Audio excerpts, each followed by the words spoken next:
नमस्कार साथियों। श्रव्य एग्जाम्स के ऑनलाइन प्लेटफॉर्म पर आपका स्वागत है। हम लोग यहाँ पर्यावरण एवं पारिस्थितिकी की रिवीजन क्लास कर रहे हैं यूपी ट्रिपल एससी के लिए। और उसी श्रृंखला को आगे बढ़ाते हुए आज का हमारा टॉपिक है बायोम। बायोम के संदर्भ में हम ये जानने का प्रयास करेंगे कि बायोम होता क्या है, या किस प्रकार का होता है, बायोम को निर्धारित करने वाले कारक क्या हैं, और कितने प्रकार के बायोम होते हैं पृथ्वी पर। सबकी संपूर्ण चर्चा यहाँ पे हम करने वाले हैं। चलिए शुरू करते हैं। सबसे पहले देख लेते हैं कि बायोम की परिभाषा क्या है। एक्चुअली बायोम है क्या। बायोम पृथ्वी पर विस्तृत भौगोलिक क्षेत्र होता है।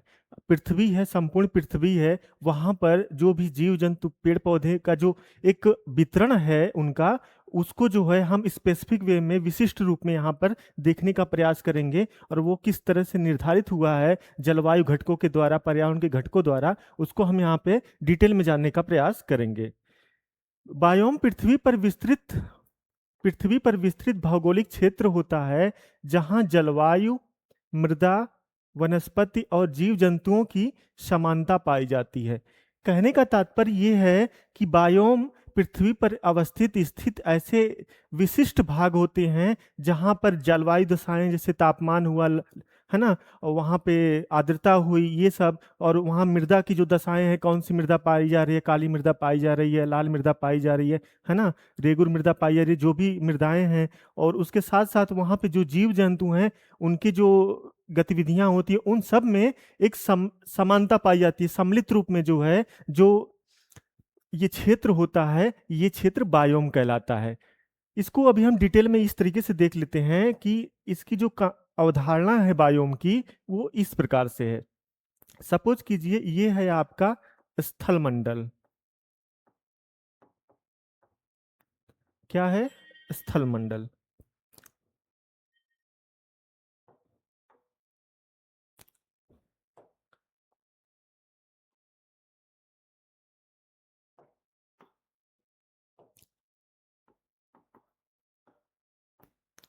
ये आपका स्थल मंडल है, ये आपका जल मंडल है, और ये आपका वायुमंडल है। ठीक है, अब तीनों का देख रहे हैं कि जो जल का क्षेत्र है और स्थल का क्षेत्र है और वायु का क्षेत्र है, तो ये आपका एक कॉमन क्षेत्र आ रहा है ना। यानी कि ये जो है, ये बायोस्फीयर कहलाएगा। यहाँ यहीं पे जीवन है पृथ्वी पर। यानी कि जल, स्थल एवं वायु का जो संक्रमण क्षेत्र होता है, जहां पर तीनों दशाएं सम्मिलित रूप में प्राप्त होती हैं, जल की भी, स्थल की भी और वायु की भी। यानी कि यही जो क्षेत्र होता है, यहीं पर जीव जंतु, पेड़ पौधों को इत्यादि का विकास होता है। इसीलिए जो है ये क्षेत्र काफी महत्वपूर्ण होता है। लेकिन इस क्षेत्र की भी अपनी विशिष्टता होती है। किन रूपों में? वो जलवायु के रूप में, मृदा के रूप में, तापमान के रूप में, है ना, आर्द्रता, वहाँ वर्षा किस प्रकार की होती है, वो सब कुछ जो हम यहाँ जानने का प्रयास करेंगे। और किस प्रकार से वो वनस्पतियों के विकास में, वन के विकास में, घास मंडल के विकास में, सबके विकास में किस प्रकार से सहायक हो रही हैं, तो वो सब जानने का प्रयास करेंगे। आपने एक मोटे मोटे में देख लिया ना कि जल मंडल, स्थल मंडल एवं वायुमंडल का जो संयुक्त क्षेत्र होता है, जो संक्रमणशील क्षेत्र होता है, वही जो हमारा बायोस्फीयर कहलाता है। और बायोस्फीयर का ही एक घटक है बायोम, जिसे हम जानने का यहाँ प्रयास कर रहे हैं। चलिए देखते हैं आगे। परिभाषा में है कि यह पारिस्थितिक तंत्रों का एक बड़ा समूह है जिसमें विशिष्ट प्रकार की वनस्पतियां, उनसे जुड़े जीव जंतु समुदाय विकसित होते हैं। यानी कि ये एक इकोसिस्टम है। यहाँ जो है जैव अजैव घटक प्राप्त होते हैं। यहाँ पे जो है किस प्रकार से जो है जीवों का बड़ा बड़ा समूह प्राप्त होता है, वनस्पतियों का समूह प्राप्त होता है। उसकी विशिष्टता में मतलब कौन से वृक्ष प्राप्त होंगे, कौन से जीव प्राप्त होंगे, उसको हम यहाँ पे डिटेल में जानने का प्रयास करेंगे। आप देखेंगे कि जो जीव, जो वनस्पति, जो पेड़ पौधे एक स्थल, एक बायोम में प्राप्त हो रहे हैं या विश्वती बायोम में प्राप्त हो रहे हैं, वो अगले बायोम में नहीं प्राप्त होंगे, दूसरे बायोम में प्राप्त होंगे। ठीक है, तो इसी प्रकार से कैसे कैसे जो है उनकी विविधता है, कैसे उनका वितरण किया गया है पूरे ग्लोब पे, पूरी पृथ्वी पे, उसे हम जानते हैं यहाँ पे। अब इस बायोम के निर्धारक कारक क्या होते हैं? निर्धारक कारक से मतलब होता है, तात्पर्य होता है कि यही कारक डिसाइड करते हैं, निर्धारित करते हैं कि बायोम किस प्रकार का होगा। जैसे बायोम का निर्धारण मुख्यतः तापमान, वर्षा, अक्षांश तथा ऊंचाई जैसे कारकों से होता है। जैसे कोई क्षेत्र है तो वहां पर कौन सा बायोम प्राप्त हो रहा है, ये कौन निर्धारित करेगा, कौन डिसाइड करेगा? ये तापमान वहां का डिसाइड करेगा, वहां की वर्षा की मात्रा डिसाइड करेगी, किस अक्षांश पर वो, पृथ्वी पर किस अक्षांश पर वो बायोम अवस्थित है, वो डिसाइड करेगा कि वहां पर जो है कौन सा बायोम प्राप्त हो रहा है और क्यों प्राप्त हो रहा है। ठीक है, यही यहाँ पर बताने का प्रयास किया गया है। उदाहरण स्वरूप जो है, अधिक वर्षा वाले क्षेत्रों में उष्णकटिबंधीय वर्षावन बायोम मिलता है। कौन सा मिलता है? जहां पर अधिक वर्षा प्राप्त होती है वहां पर ट्रॉपिकल बायोम मिलता है। अभी हम इसको यहाँ पे संक्षिप्त रूप में देख लेते हैं। अभी हम उष्णकटिबंधीय बायोम जो है उसको विषुवतीय बायोम, मानसूनी बायोम, है ना, इसको एक एक करके जो है, पर्णपाती बायोम, सबको एक एक करके डिटेल में देखेंगे। ठीक। जबकि कम वर्षा वाले क्षेत्रों में मरुस्थल बायोम का विकास, अब स्वाभाविक सी बात है, जहां पे ज्यादा वर्षा होगी, जहां पे ज्यादा तापमान होगा, वहां पर विशिष्ट वनस्पतियों का विकास होगा, वहां पे ज्यादा वनस्पति विकास के लिए अच्छी दशाएं प्राप्त हो रही हैं। और जहां पर एकदम न्यूनतम वर्षा हो रही है वहां मरुस्थलीकरण का विकास होगा, छोटे छोटे पादप विकसित होंगे। ठीक है। प्रत्येक बायोम की अपनी एक विशिष्ट जैव विविधता होती है, खाद्य श्रृंखला होती है, उनका ऊर्जा का एक अपनी प्रणाली होती है। कहने का तात्पर्य यह है, जो भी बायोम है वहां पे अलग वनस्पतियां हैं, अलग जीव हैं, ठीक उसी प्रकार वहां पे उनकी विविधता भी होगी। और उसी क्रम में जो है वहां पर जो है खाद्य श्रृंखला का विकास होगा, है ना, पिछली क्लास में जो हमने चर्चा किया है। क्योंकि जो भी उस स्तर के उत्पादक होंगे फिर उसी स्तर के उपभोक्ता आएंगे, फिर सेकेंडरी टर्सरी उपभोक्ता आएंगे, और उसी क्रम में जो है ऊर्जा का जो है प्रवाह भी, प्रवाह की जो प्रणाली है वो भी निर्धारित होगी, डिसाइड होगी। ठीक है। अब देख लेते हैं एक एक करके कि बायोम के जो है किस प्रकार से प्रकार हैं। पहला आपका आता है स्थलीय बायोम। टेरेस्ट्रियल बायोम जो होता है उसमें कौन कौन से बायोम शामिल होते हैं? आपके वन बायोम, घास भूमि बायोम, टुंड्रा बायोम और मरुस्थल। टुंड्रा के अंतर्गत ही हम टैगा भी शामिल कर लेंगे यहाँ पर। ठीक है, जो उत्तरी गोलार्ध में प्राप्त होता है लेकिन दक्षिणी गोलार्ध में प्राप्त नहीं होता है, टैगा बायोम जो होता है। और वहीं जलीय बायोम के संदर्भ में हम लोग सागरी बायोम के बारे में जानेंगे। खासकर हम सागरी बायोम के बारे में डिटेल में नहीं जानेंगे, यहां पर हम जानने का प्रयास करेंगे जो आपके ज्वारनदमुख हैं, एस्चुरी, जहां पे नदियां मिलती हैं सागर से, वो जो है काफी उत्पादक क्षेत्र होता है ना, तो उसके बारे में जानेंगे। ठीक। झील है, जो आपकी पीटलैंड है, पीटलैंड से तात्पर्य होता है आपका जो दलदली क्षेत्र होता है, उसे जानने का प्रयास करेंगे। और नदी का यहीं पे हो जाएगा ज्वारनदमुख के संदर्भ में। ठीक है, तो ये जो है डिटेल में हम इनको जानने का प्रयास करेंगे। अभी इसमें जो है आपका एक एक करके देखते हैं कि कौन कौन से हैं। बायोम के अध्ययन का जो महत्व है उसे कुछ बिंदुओं के माध्यम से समझ लेते हैं कि बायोम महत्वपूर्ण क्यों है, इसकी जानकारी हमें क्यों रखनी पड़ेगी, उसे देख लेते हैं। बायोम का अध्ययन जो है पर्यावरण संरक्षण, जलवायु परिवर्तन के प्रभावों को समझने में तथा जैव विविधता के संरक्षण में अत्यंत महत्वपूर्ण है। इसका तात्पर्य यह है कि जब हम पृथ्वी पर अवस्थित जो भी बायोम हैं उनके बारे में अध्ययन करेंगे, क्योंकि आप जान रहे हैं वर्तमान में जितने भी बायोम हैं वो कहीं ना कहीं, चाहे मानवीय गतिविधि से चाहे प्राकृतिक गतिविधि से, वो जो है संकट को प्राप्त हो रहे हैं। देख रहे हैं जैसे टैगा वन है, वहां पे जो भी शंकुधारी वृक्ष पाए जाते हैं वहां पे जो है वृक्षों की कटाई और कागज उद्योग वहां पे निर्मित हुए हैं। मतलब पूरे वन को साफ कर दिया गया, क्योंकि वहां पे जो है एक ही प्रकार के, एक ही प्रजाति के वृक्ष प्राप्त होते हैं। तो इस प्रकार से जो वहां पे ह्रास हो रहा है, प्रकृति का क्षरण हो रहा है, उसको उसको समझने के क्रम में बायोम का अध्ययन जो है काफी महत्वपूर्ण हो जाता है। इसीलिए हम यहाँ पर बायोम के बारे में जानने का प्रयास कर रहे हैं, उसे समझने का प्रयास कर रहे हैं। ठीक है, यह हमें यह समझने में मदद करता है कि विभिन्न जीव अपने वातावरण के अनुसार कैसे अनुकूलित रहते हैं और पारिस्थितिकी संतुलन कैसे बनाए रखते हैं। कहने का तात्पर्य ये है कि अगर हम बायोम का अध्ययन करेंगे तभी हम जान पाएंगे कि वहां पर जो निवास करने वाले पेड़ पौधे या जीव जंतु हैं उनका किस प्रकार से उनका व्यवहार होता है, किस प्रकार से वो प्रकृति के साथ संतुलन स्थापित करते हैं, उसे हम जानने का प्रयास करते हैं बायोम के अध्ययन में। ठीक है। अब स्थलीय बायोम अभी दो था ना, एक स्थलीय बायोम था, एक जल बायोम था। तो हम लोग स्थलीय बायोम को लेकर शुरू करते हैं। स्थलीय बायोम के अंदर पहला जो है आपका उष्णकटिबंधीय वर्षावन है। उष्णकटिबंधीय वर्षावन खासकर देख रहे होंगे जो विश्वती वन होते हैं। अभी स्पेसिफिक रूप में विश्वती वन के बारे में देखते हैं हम लोग। यहां से शुरू करते हैं। विश्वती वन से तात्पर्य क्या आप लोग ये समझ पा रहे होंगे कि विश्वती जो बार बार मैं कह रहा हूं वो कैसे हो रहा है विश्वती।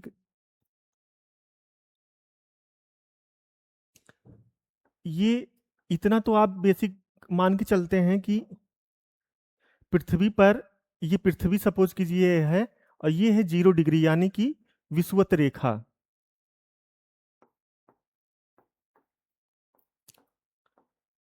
विषुवत रेखा या इक्वेटर, इसे इक्वेटर भी कहते हैं क्योंकि ये इक्वेडोर से होके गुजरती है ना, उसी के नाम पे इक्वेटर पड़ गया। अब ठीक इसके इस तरफ जो है आपका नॉर्थ पोल हो जाता है, इधर साउथ पोल हो जाता है। तो नॉर्थ पोल के तरफ अगर चलेंगे तो यहां पर 23.5 डिग्री हो जाएगा आपका कर्क रेखा।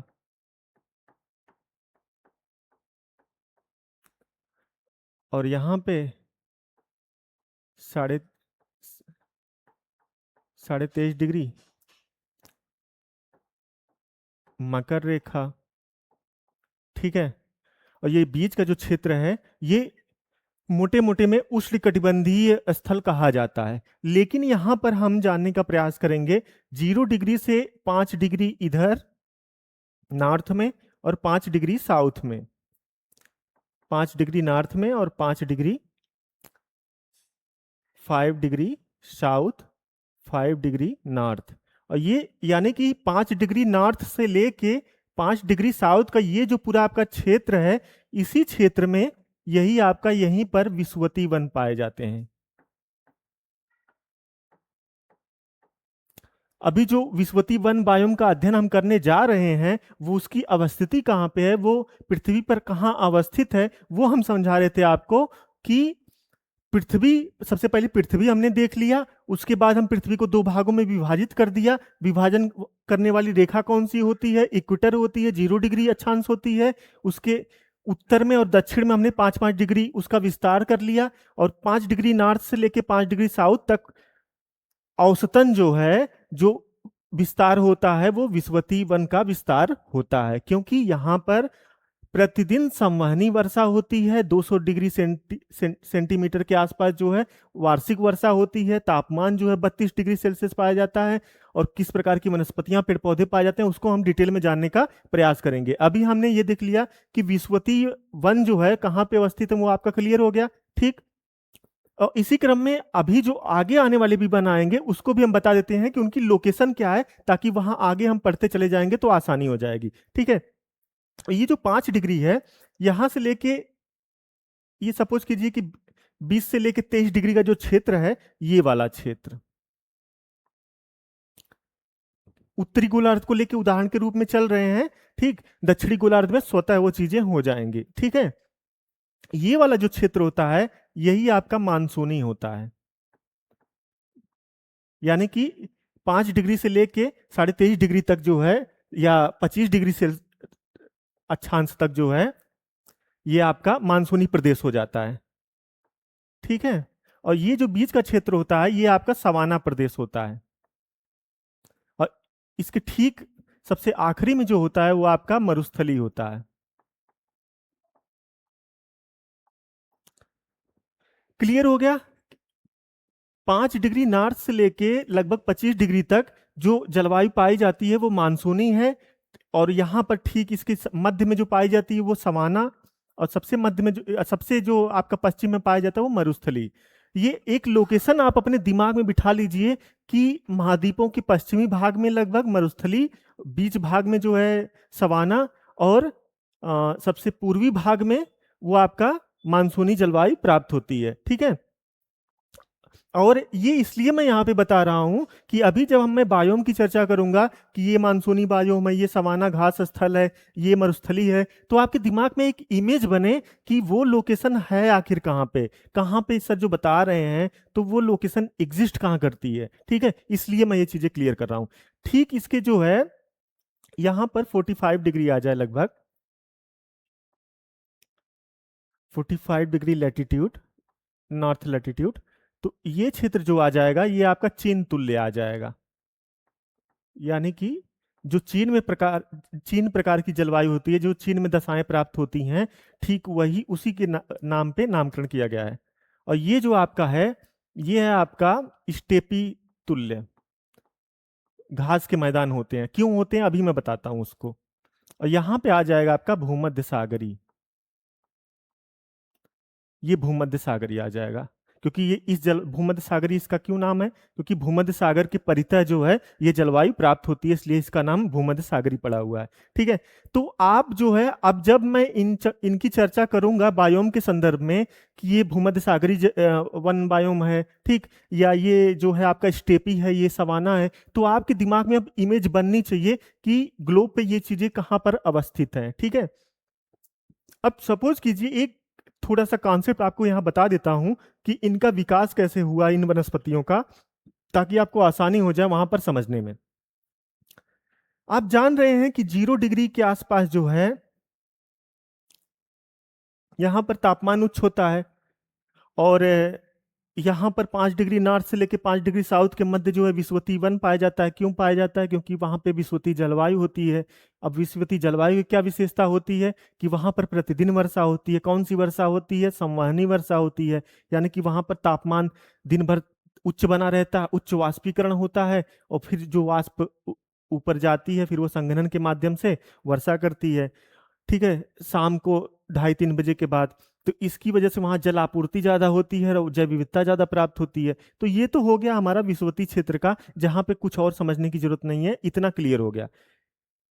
ट्विस्ट यहाँ पे है आपका मानसूनी जलवायु में, जहां पर भारत अवस्थित है। जो भारत में जो जलवायु प्राप्त होती है ज्यादातर वो मानसूनी जलवायु ही प्राप्त होती है। ठीक है, तो इसके संदर्भ में अभी हम मानसून नहीं पढ़ा रहे हैं, लेकिन सपोज कीजिए कि ये भारत, पृथ्वी पे भारत यहाँ पे अवस्थित है, या कोई भी मानसूनी प्रदेश यहाँ पर अवस्थित है, और जो सपोज कीजिए ये कोई महाद्वीप है, जैसे भारत है ना ये, ठीक है, ये इस प्रकार से, तो यहाँ से ये दक्षिण पश्चिम मानसून भारत के संदर्भ में ऐसे जाता है इधर इस तरफ जो है, तो ये जो वर्षाकारी पवने हैं, फिर एक शाखा यहाँ पे, एक शाखा बंगाल की खाड़ी वाली इधर से जाके इसे वर्षा करते हैं।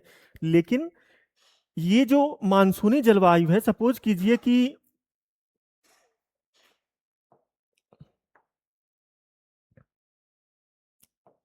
इधर से अगर वर्षाकारी पवने आ रही हैं,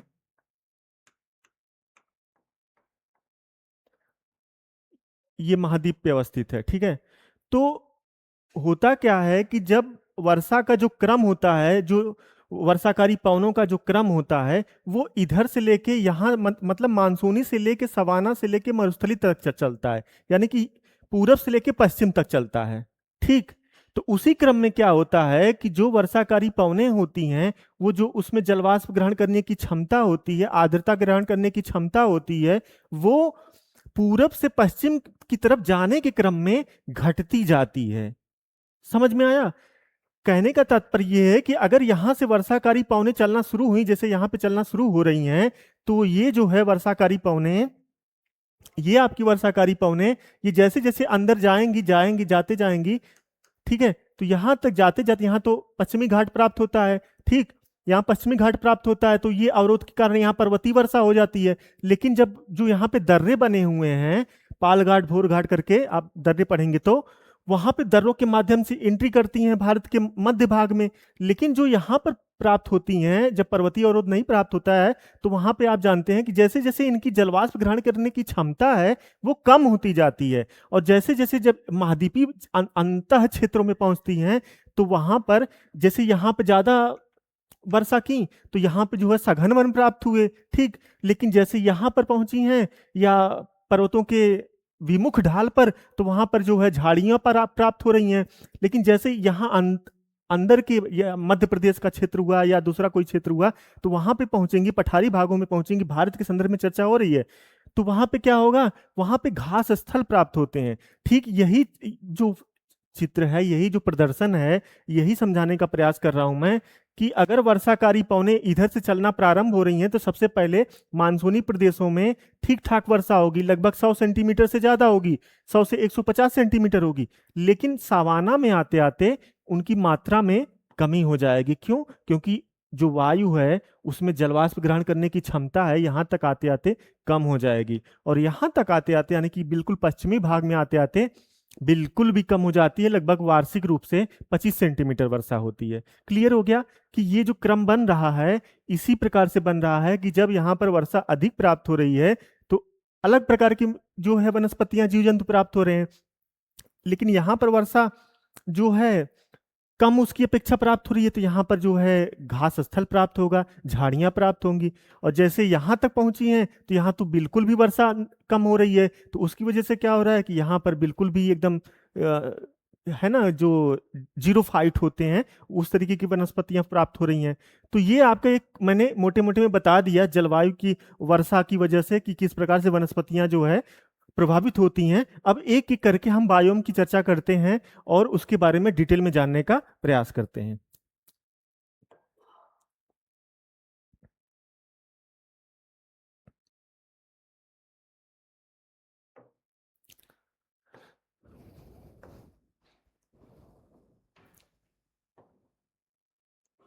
पहला है विषुवती।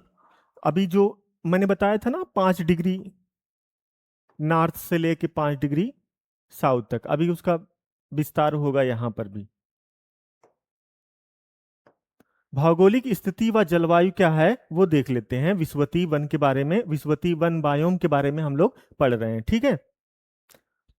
स्थान क्या है? पृथ्वी के विषुवत रेखा के आसपास पाया जाता है, जैसे Amazon basin, Congo basin, Indonesia या मलेशिया का क्षेत्र जो होता है।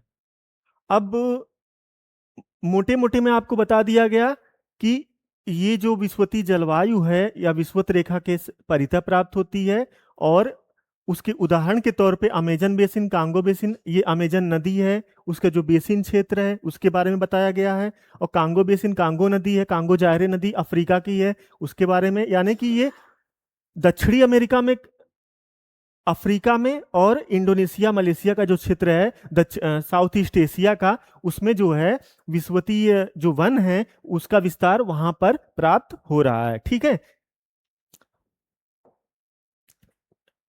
नहीं समझ में आया? दिखाते हैं आपको। सपोज कीजिए ये आपका साउथ अमेरिका हो गया, ठीक। विषुवत रेखा यहां से गुजरती है, यहाँ इक्वेडोर है, यहाँ आपका ब्राजील है, ये जो है, ठीक है। तो ये जो अमेजन नदी का ये जो क्षेत्र है, यही तो है आपका अमेजन बेसिन। यहीं पे तो विषुवती वन प्राप्त हो रहा है। विषुवती वन का मतलब है कि जो भी ये विषुवत रेखा महाद्वीप पर जिस जिस भाग से गुजरती है, जहां जहां से गुजरती है, वो जो क्षेत्र होगा वही जो है आपका विषुवती वन बायोम का क्षेत्र होगा, ठीक है। क्योंकि पृथ्वी पर जल स्थल है ना, एक समान रूप से तो है नहीं, सब बिखरे हुए हैं, और ये रेखा भी स्थल से भी गुजरती है, जल से भी गुजरती है, ठीक है। तो उसी क्रम में जो है, और कहीं कोई द्वीप आ गया तो वहां भी इस प्रकार की जलवायु प्राप्त हो जाएगी, ठीक है। और आप जानते हैं जो इंडोनेशिया है वो कई हजार द्वीपों का समूह है, तो वहां पे जो विभिन्न द्वीप हैं वहां पे इस प्रकार की जलवायु प्राप्त होती है, विषुवती प्रकार की। वहीं अफ्रीका जो है आपका, मैं कुछ अच्छा नहीं बना है, लेकिन अफ्रीका का जब आप गुजरेगी ये रेखा, तो अफ्रीका के इस मध्य वाले क्षेत्र से गुजरती है, इस वाले क्षेत्र से, ठीक है। और यहां पर जो है ये आपका जो है देश पाया जाता है, यहां पर कांगो जायरे देश। और यहीं पे जो है आपका जो है कांगो नदी प्राप्त होती, कांगो जारे नदी। और वो जो है उसका जो बेसिन क्षेत्र है, बेसिन क्षेत्र का मतलब होता है कोई नदी है, उसकी जो भी वितरिकाएं हैं, जो भी उसका वितरिकाएं से तात्पर्य है कि जो भी सहायक नदियां हैं वो पूरा उसका बेसिन क्षेत्र बनाती हैं। ठीक है, तो वो जो क्षेत्र होगा उसका, वहां पर विश्वती वन प्राप्त होंगे। अब आते हैं मुख्य टॉपिक पे अपने।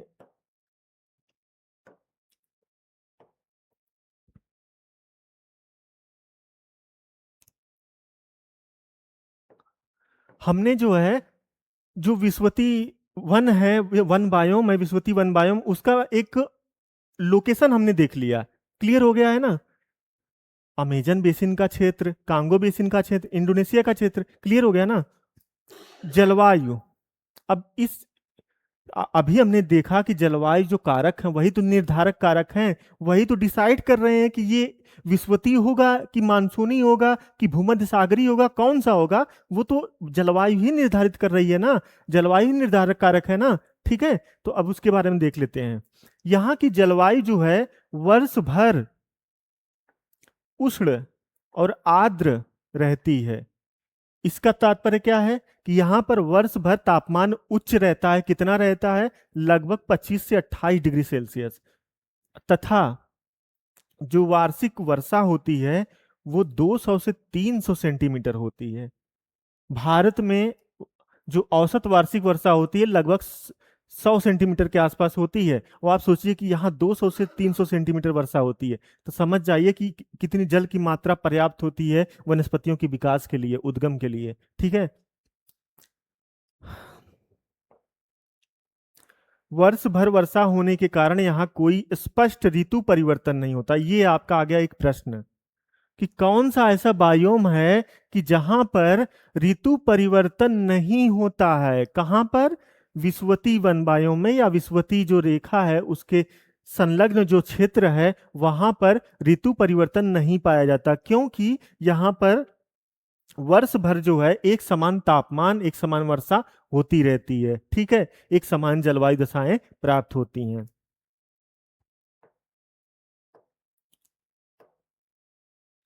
अब यहां पर कौन कौन से प्राणी या पादप प्राप्त होंगे उसे हम देख लेते हैं। कहां पर? विश्वती वन बायोम में। ठीक है, यहां पर वनस्पतियां जो हैं अत्यंत सघन, जब ज्यादा वर्षा प्राप्त हो रही है तो वनस्पतियां अत्यंत सघन प्राप्त होंगी ही, और बहुस्तरीय होती हैं, यानी कि वो मल्टी लेयर में होती हैं। ठीक, मतलब कि कहीं सघन वृक्ष हैं, बहुत बड़े बड़े वृक्ष हैं, फिर उसके बाद जो है उनसे संलग्न जो है क्या कहेंगे, एपिफाइट्स हैं, लताएं हैं, कंठ लताएं उस पे झूल रही हैं। ठीक है, और ये अभी कैनोपी का निर्माण करते हैं ऊपर से, एनविल टाइप की वो ऐसे करके छाता नुमा ऐसे करके पूरा छाए रहते हैं एकदम। मतलब बहुत सघन वन होता है ये इसीलिए फेफड़ा कहा जाता है पृथ्वी का, कि यहाँ पर बहुत ही जलवायु विविधता होती है, प्लस जो है यहाँ पे जो है ऑक्सीजन की आपूर्ति जो है पृथ्वी पर बहुत अच्छी मात्रा में हो पाती है।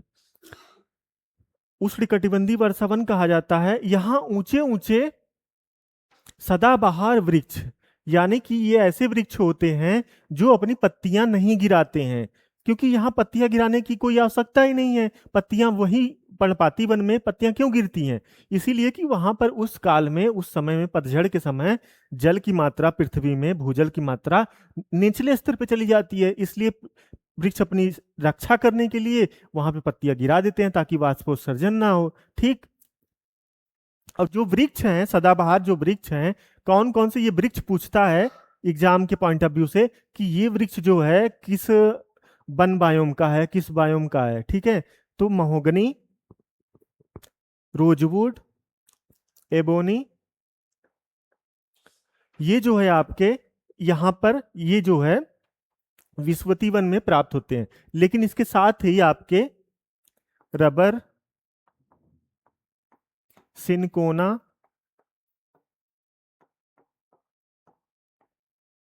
नारियल,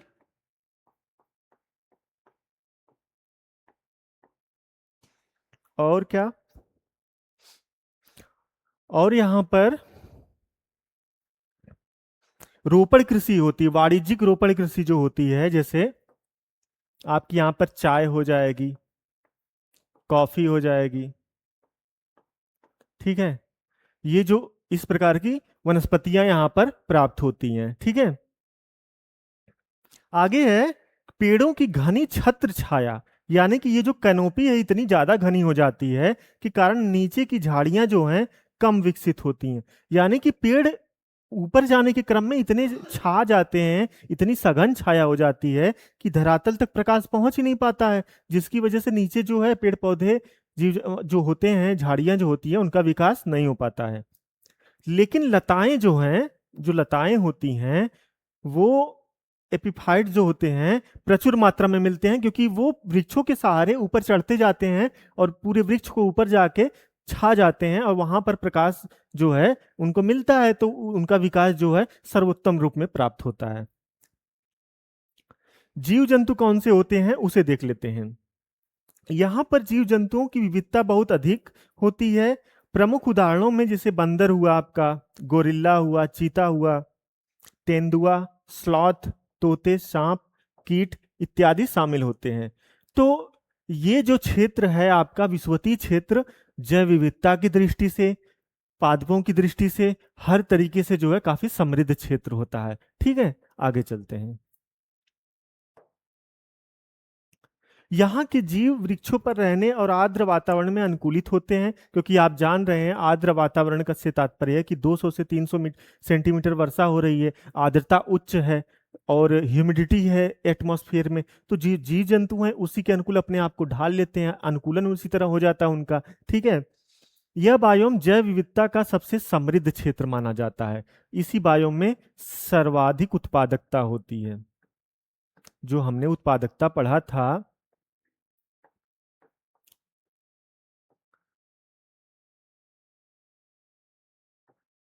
वो सबसे उच्च होती है, यानी कि जो शुष्क जैव भार है वो सर्वाधिक प्राप्त होता है। ठीक है, आगे चलते हैं। अगला है आपका मानसूनी बायोम। ये बायोम जो है भारत को उदाहरण लेके इसको समझ सकते हैं। कैसे, चलिए देखते हैं। भौगोलिक स्थिति क्या है इसकी? मुख्यतः दक्षिण और दक्षिण पूर्व एशिया में पाया जाता है। दक्षिण एवं दक्षिण पूर्व एशिया से क्या तात्पर्य है? दक्षिण एवं दक्षिण पूर्व एशिया से भारत है, पाकिस्तान है, श्रीलंका है ना, म्यांमार है, बांग्लादेश है, और इधर आप जाएंगे तो थाईलैंड है, वियतनाम है, कंबोडिया, यानी कि साउथ ईस्ट एशिया जो है, ये जो पूरा क्षेत्र है, यहाँ पर जो है मानसूनी वन बायोम जो है उनकी जो है दशाएं प्राप्त होती हैं। ठीक है, जलवायु यहाँ पे क्या है वो देख लेते हैं। इसकी प्रमुख विशेषता ऋतु आधारित वर्षा है। अब अब अपना अपने देश का उदाहरण ले लीजिए, यहाँ पे कौन सी जलवायु है? आप जानते हैं कि भारत में जलवायु अभी जो जुलाई का महीना चल रहा है, जुलाई अगस्त सितंबर तक जो है लगभग वर्षा होगी जो है, उसके बाद जो है अक्टूबर के बाद से फिर मानसून निवर्तन शुरू हो जाता है ना, लौटता हुआ मानसून हो जाता है, जिससे कोरोमंडल तट पे वर्षा होगी और बाकी भाग शुष्क हो जाता है। फिर शीत ऋतु आ जाती है 4 महीने के लिए, जैसे नवंबर, दिसंबर, जनवरी, फरवरी, मार्च तक, फिर मार्च से फिर जो है ग्रीष्म ऋतु शुरू हो जाती है। तो ये जो ऋतुओं का एक अपना क्रम चल रहा है वो कहाँ पे प्राप्त हो रहा है? मानसूनी वन बायोम में प्राप्त हो रहा है। लेकिन अभी हमने इसके पहले जाना कि जो विषुवतीय क्षेत्र है वहां पर आप जो है देखे कि वहां ऋतु आधारित परिवर्तन नहीं हो रहा था। क्यों? क्योंकि वहां एक समान जलवायु दशाएं प्राप्त हो रही थी। लेकिन यहाँ पर ऐसा नहीं है, यहाँ पे तापमान और वर्षा, आर्द्रता सब कुछ जो है परिवर्तित होती रहती है समय के अनुसार। ठीक, यहाँ ग्रीष्म ऋतु में दक्षिण पश्चिम मानसून से भारी वर्षा 100 से 200 सेंटीमीटर होती है, जबकि शीत ऋतु अपेक्षाकृत शुष्क रहती है। तापमान सामान्यतः 20 से 35 डिग्री सेल्सियस के बीच रहता है। यहां पर यह बताया गया है कि जो वर्षा है, वर्षा का जो अधिकतम भाग है वो वर्षा ऋतु यानी कि अभी का जो समय चल रहा है,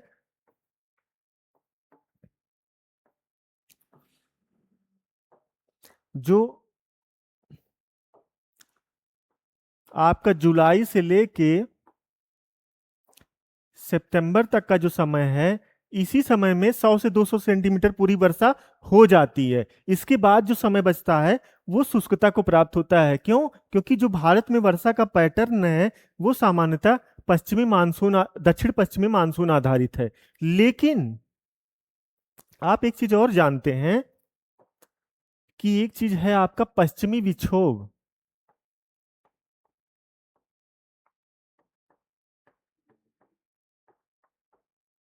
ये क्या है? वेस्टर्न डिस्टरबेंस क्या है? जैसे ग्रीष्म ऋतु में भारत की स्पेसिफिक लोकेशन है, अपने देश की जो अवस्थिति है काफी महत्वपूर्ण जगह पे भारत अवस्थित है। ग्रीष्म ऋतु में क्या होता है, अभी जो ऋतु चल रही है इसमें क्या होता है कि अभी हम दक्षिण पश्चिम मानसून से वर्षा प्राप्त कर रहे हैं। लेकिन जैसे ही नवंबर दिसंबर का समय आएगा, जब हमारा अभी तो धान की बुआई हुई, लेकिन जब गेहूं की फसल आती है, जब गेहूं की फसल आती है तो इसको जो है बहुत कम मात्रा में वर्षा की जरूरत होती है, या जल की जरूरत होती है, मुश्किल से एक दो सिंचाई की आवश्यकता होती है ना। तो उसके लिए क्या होता है, उसके लिए जो आपका पश्चिमी विक्षोभ होता है वो पर्याप्त मात्रा में वर्षा कर देता है। लेकिन कभी कभी ये इसकी आने के जो क्रम होता है, आगमन का जो क्रम होता है वो अनियमित हो जाता है। हो सकता है कभी जब हम बुआई करते हैं गेहूं की, या जब हमें सिंचाई की आवश्यकता होती है तब वर्षा ना होके जब हम हमारी फसल पकने के स्तर पे होती है तब वर्षा हो जाती है, तो नुकसान भी करता है। ठीक है। लेकिन भारत जो है उसको ग्रीष्म ऋतु में दक्षिण पश्चिम मानसून से वर्षा प्राप्त होती है, वहीं शीत ऋतु में पश्चिमी विक्षोभ के माध्यम से भी, या समशीतोष्ण चक्रवात के माध्यम से भी।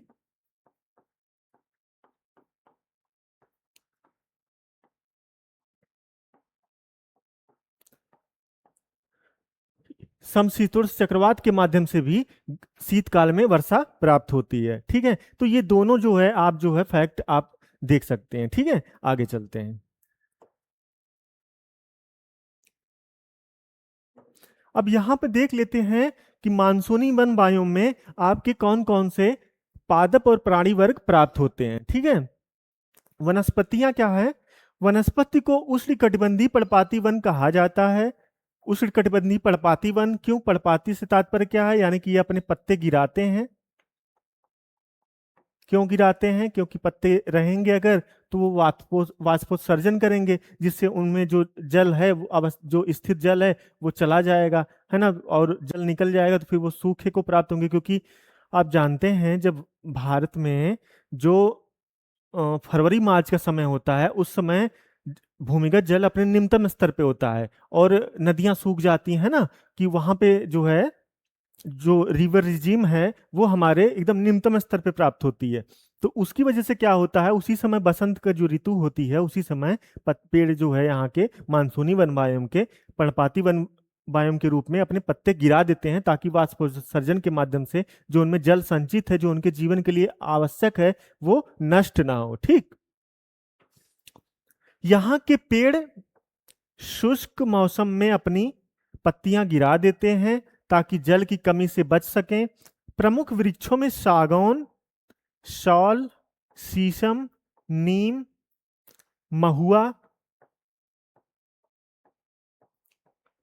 इत्यादि जो है इस वन बायोम के प्रमुख वृक्ष हैं। ठीक है। और यहाँ पे जो जीव जंतु हैं वो भी देख लेते हैं। जीव जंतु में मध्यम विविधता प्राप्त होती है विश्ववतीय वन बायोम के अपेक्षा। यहाँ पे आपके हाथी, बाघ, हिरन, भालू, बंदर, मोर, विभिन्न प्रकार के पक्षी इत्यादि प्राप्त होते हैं। ठीक है।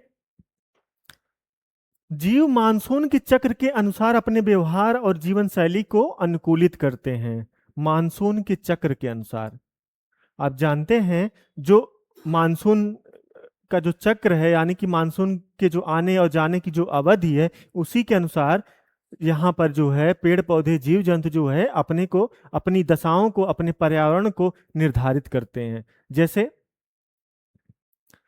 अभी जो वर्षा काल चल रहा है, आप जानते हैं इसी वर्षा काल में जो है बृहद स्तर पे जो जीव जंतु अपना भोजन संग्रहण कर लेंगे, है ना। ठीक है, लेकिन अभी ये चीजें वन बायोम के संदर्भ में बात हो रही है। अब अभी तो वन बायोम बचा ही नहीं है ना। जो अभी तो वन संरक्षण कर रहे हैं मध्य प्रदेश के क्षेत्र में या दूसरे क्षेत्रों में, तो वहां पे जो बायोस्फीयर रिजर्व बनाया गया है। लेकिन ये कहने का तात्पर्य है कि जो वर्षा काल है, फिर शीत ऋतु है, फिर ग्रीष्म ऋतु है ना, तो इसके अनुसार जो है जीवों को जो है निरंतर अपने स्वरूप में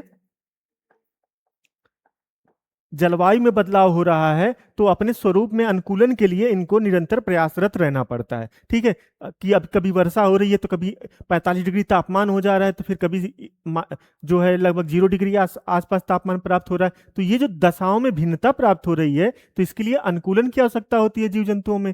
तो वो अनुकूलन के संदर्भ में जीव जंतु जो यहाँ पे प्राप्त होते हैं, वो जो है व्यवस्थित होते हैं, वो अनुकूलन करने योग्य होते हैं। ठीक है, आगे चलते हैं। अगला है आपका भूमध्य सागरीय बायोम। इसके बारे में देख लेते हैं, इसकी अवस्थिति कहां पे है। यह बायोम भूमध्य सागर के आसपास के क्षेत्रों के अलावा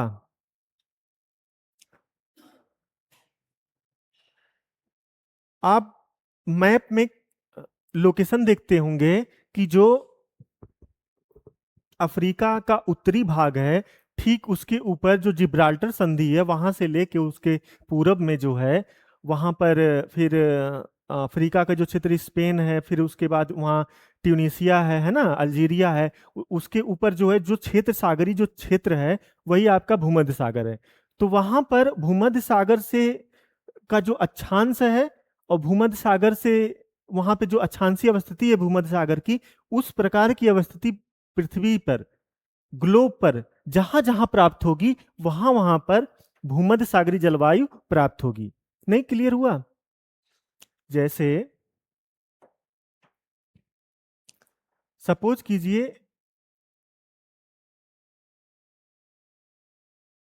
ये आपका अफ्रीका का क्षेत्र है,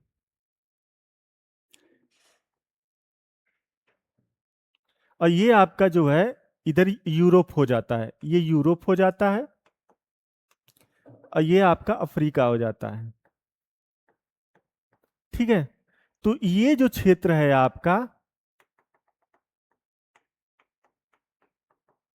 ये जो क्षेत्र है, इसकी जो अवस्थिति है लगभग जो है आपकी 35 से 45 अक्षांश डिग्री सेल्सियस, 30 डिग्री नॉर्थ से लेके 45 डिग्री नॉर्थ तक जो है अक्षांशीय अवस्थिति इसकी लगभग लगभग प्राप्त होती है। तो ये क्षेत्र जो है आपका, यही क्षेत्र आपका भूमध्य सागर कहलाता है।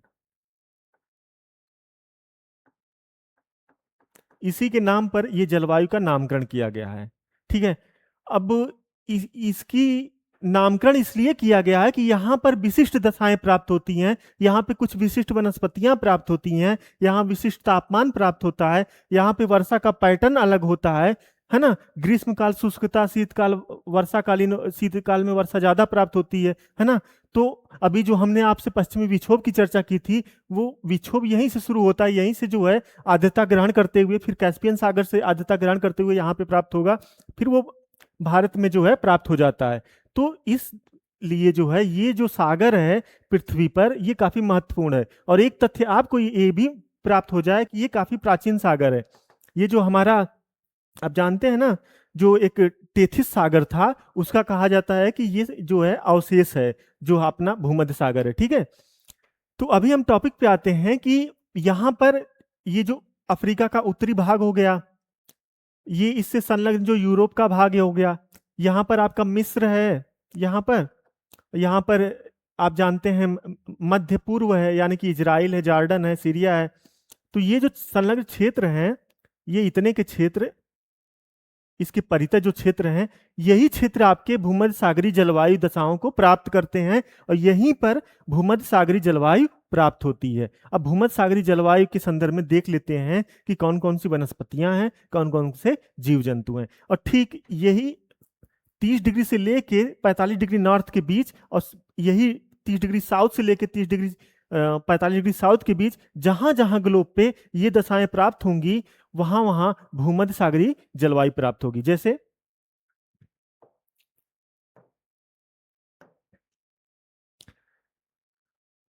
कैलिफोर्निया, जो नॉर्थ अमेरिका में संयुक्त राज्य अमेरिका अवस्थित है।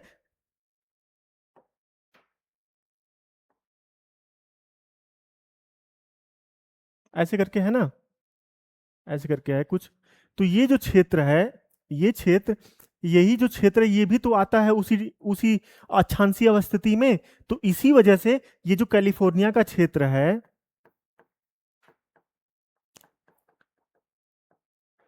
यहां पर भी ये जलवायु प्राप्त होती है। ठीक इसी प्रकार जब आप अभी देखेंगे कि ये जो मध्य अमेरिका का क्षेत्र है, तो यहां पर आपकी चिली देश अवस्थित है। और यहीं पे जो वास्तव में चिली नहीं, मध्य चिली कहा जाए तो ज्यादा सटीक होगा। ठीक है, तो मध्य चिली में भूमध्य सागरीय जलवायु प्राप्त होती है। ठीक, और इसके साथ ही अभी जो हमने देखा था, ये जो अफ्रीका का, ये जो दक्षिण अफ्रीका वाला क्षेत्र था, केप टाउन वाला क्षेत्र है, वहां से संलग्न जो है, वहां भी भूमध्य सागरीय जलवायु प्राप्त होती है। अब देख लेते हैं भूमध्य सागरीय जलवायु की स्पेसिफिक रूप में विशिष्टता क्या है ना। चिली में, दक्षिण अफ्रीका में और ऑस्ट्रेलिया में जो ऑस्ट्रेलिया का जो दक्षिणी भाग है, जो एडिलेड वाला क्षेत्र है, नीचे है एकदम बिल्कुल।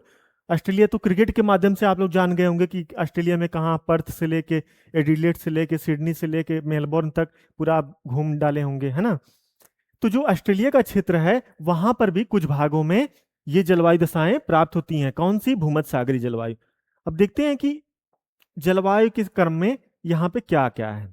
यहाँ की जलवायु की विशेषता है गर्म और शुष्क ग्रीष्म ग्रीष्म ऋतु तथा ठंडी और आर्द्र शीत ऋतु। जस्ट मानसूनी के विपरीत, जो मानसूनी जलवायु में आप देख रहे थे कि ग्रीष्म काल में जो है वर्षा प्राप्त हो रही थी, शीतकाल जो है वो शुष्क था। लेकिन जो आपका भूमध्य सागरीय जलवायु है, यहां पर जो है ग्रीष्म काल शुष्कता है और शीतकालीन वर्षा प्राप्त होती है, जस्ट उसके अपोजिट। ठीक है, जो वार्षिक वर्षा है जो लगभग 40 से 45 90 सेंटीमीटर होती है, जो मुख्यतः सर्दियों में होती है। इसके बावजूद यहाँ वनस्पति जो है, सोचिए कि 40 से 50 सेंटीमीटर के आसपास वर्षा प्राप्त होती है, फिर भी जो वनस्पति हैं वो समृद्ध होते हैं। क्यों?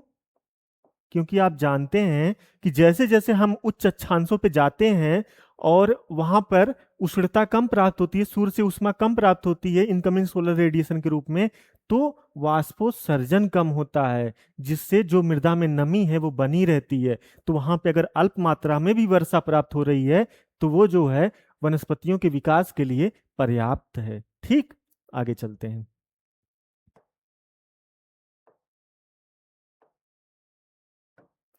अब यहाँ पे देख लेते हैं कि कौन कौन से पादप हैं, प्राणी हैं, उनकी क्या क्या विशेषताएं हैं। वनस्पति मुख्यतः झाड़ीदार और कठोर पत्तियों वाली स्क्लेरोफिलियस होती हैं। ये जो शब्द है ना, इंग्लिश का टर्म, इसे आप नोट कर लीजिए, लिख लीजिए, क्योंकि ये टर्म दे के जो है इसकी देवनागरी में इसका वो कर दिया जाता है, वर्जन डाल दिया जाता है और प्रश्न पूछ लिया जाता है। और पूछा भी गया है, पीवाईक्यू है ये, कि स्क्लेरोफिल्स टाइप की जो वनस्पतियां प्राप्त होती हैं वो किस बायोम का उदाहरण है। जैसे आपका भूमध्य सागरीय बायोम। ठीक, जो जल की कमी सहन कर सकती हैं, प्रमुख पौधों में जैतून। जैतून आप जानते हैं आजकल लोग हेल्थ कॉन्शियस हो गए हैं, ऑलिव ऑयल खा रहे हैं, है ना।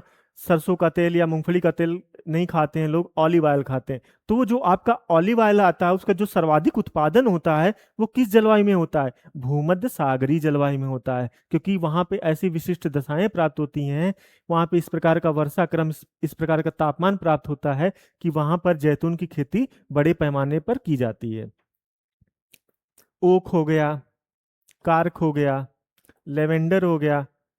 तो ये जब जो ये झाड़ी के रूप में सब प्राप्त होते हैं, ये जो पौधे होते हैं, नींबू यानी जो सिट्रस फ्रूट है एक्चुअली कहा जाए, जो आपके रसदार फल जो होते हैं,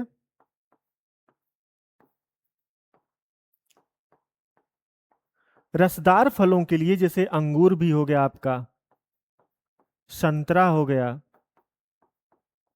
मौसमी हो गया, है ना, ये सब जो है आपके, नींबू हो गया, नींबू की प्रजाति से संबंधित जितने भी आपके जो है रसदार फल हैं, सब जो है भूमध्य सागरीय जलवायु के पादपों की विशेषताओं में शामिल होंगे। ठीक है, और आप जानते हैं अंगूर, संतरा, शराब, ये सब शराब उद्योग के लिए कितना ज्यादा मशहूर होंगे, है ना। जो फ्रांस में शैंपेन बनती है, बोर्डियोक्स बनता है, उसके नाम पे शहर बन गए हैं, तो वहां पर बृहद स्तर पर शराब उत्पादन होता है, शराब उद्योग का वहां पे विकास हुआ है। ठीक है, तो इस प्रकार से हमने देख लिया कि भूमध्य सागरीय जलवायु जो है, और ये सिर्फ फ्रांस के संदर्भ में नहीं है, जहां जहां जो है ये जलवायु प्राप्त होगी वहां वहां जो है सिट्रस फ्रूट अपने चरम स्थिति में प्राप्त होते हैं, वहां पे शराब उद्योग का व्यापक स्तर पे जो है उद्योग स्थापित किए गए हैं। ठीक है, अब हम लोग यहाँ पर जो है जीव जंतु की जो विशेषताएं हैं उसे देख लेते हैं। यहाँ पर जीव जंतुओं में खरगोश, लोमड़ी, हिरण, जंगली बकरी, विभिन्न पक्षी और सरीसृप जो है प्राप्त होते हैं, शामिल होते हैं। ठीक है, यहाँ के जीव जंतु जो है शुष्क एवं गर्म परिस्थितियों में जीवित रहने के लिए अनुकूलित होते हैं, क्योंकि आप जानते हैं कि यहाँ ग्रीष्म काल में जो है शुष्कता प्राप्त होती है, ग्रीष्म काल में वर्षा नहीं प्राप्त होती है, जिसकी वजह से जो है जीव जंतु अपने आप को उसी परिस्थिति के अनुसार ढाल लेते हैं। और यहाँ पर आग, फॉरेस्ट फायर भी इस बायोम की एक सामान्य विशेषता है ना। फॉरेस्ट फायर क्यों होती है? क्योंकि आप जानते हैं ग्रीष्म काल में वर्षा नहीं होती है, नमी नहीं रहती है, जिसकी वजह से जो वृक्ष की जो पत्तियां नीचे गिरी रहती हैं, जो जमा रहती हैं, थोड़ी भी अगर कहीं से कहीं कोई चिंगारी मिल गई उनको, तो वो बड़े स्तर पे आग फैल जाती है। अभी पिछले साल न्यूज में था कि जो कैलिफोर्निया में इतने बृहद स्तर पे जो आग लगी थी, वो किसका उदाहरण था? इसी चीज का उदाहरण था वो। ठीक है, और हमारे जो उत्तराखंड में आग वगैरह लगती है, वहां भी इसी वजह से होता है चीजें। लेकिन जो इसका एक पॉजिटिव एस्पेक्ट भी है, वो ये कि कुछ ऐसे वृक्ष होते हैं जिनके बीज जो है वो आग लगने के बाद उनका जो ऊपरी खोल होता है वो जो है अंकुरण योग्य हो जाता है, जिससे जो आग लगती है वो उसके लिए भी सहायक हो जाती है, उस वृक्ष के पुनरुद्भवन के लिए, है ना, उसके जो है प्रकृति में उत्पादन के लिए सहायक हो जाती है वो आग जो है। ठीक, आगे चलते हैं। अगला है आपका पर्णपाती वन, डेसिडुअस फॉरेस्ट। वो क्या चीज है देखते हैं। सबसे पहले इसकी भौगोलिक अवस्थिति देख लेते हैं कि पर्णपाती वन कहाँ पे अवस्थित है। शब्द से ही यहाँ पे विदित हो रहा है कि मध्य अक्षांशों में, यानी कि जो ग्लोब पर, पृथ्वी पर जो मध्य अक्षांश के क्षेत्र हैं वहां पर जो है पर्णपाती वन प्राप्त होते हैं। जैसे इसकी जलवायु विशेषताएं जो हैं वो देख लेते हैं। सापेक्षिक रूप से सौम्य ग्रीष्म ऋतु एवं ठंडी शीत ऋतु, एक वर्ष में 76 से 127 सेंटीमीटर वर्षा होती है।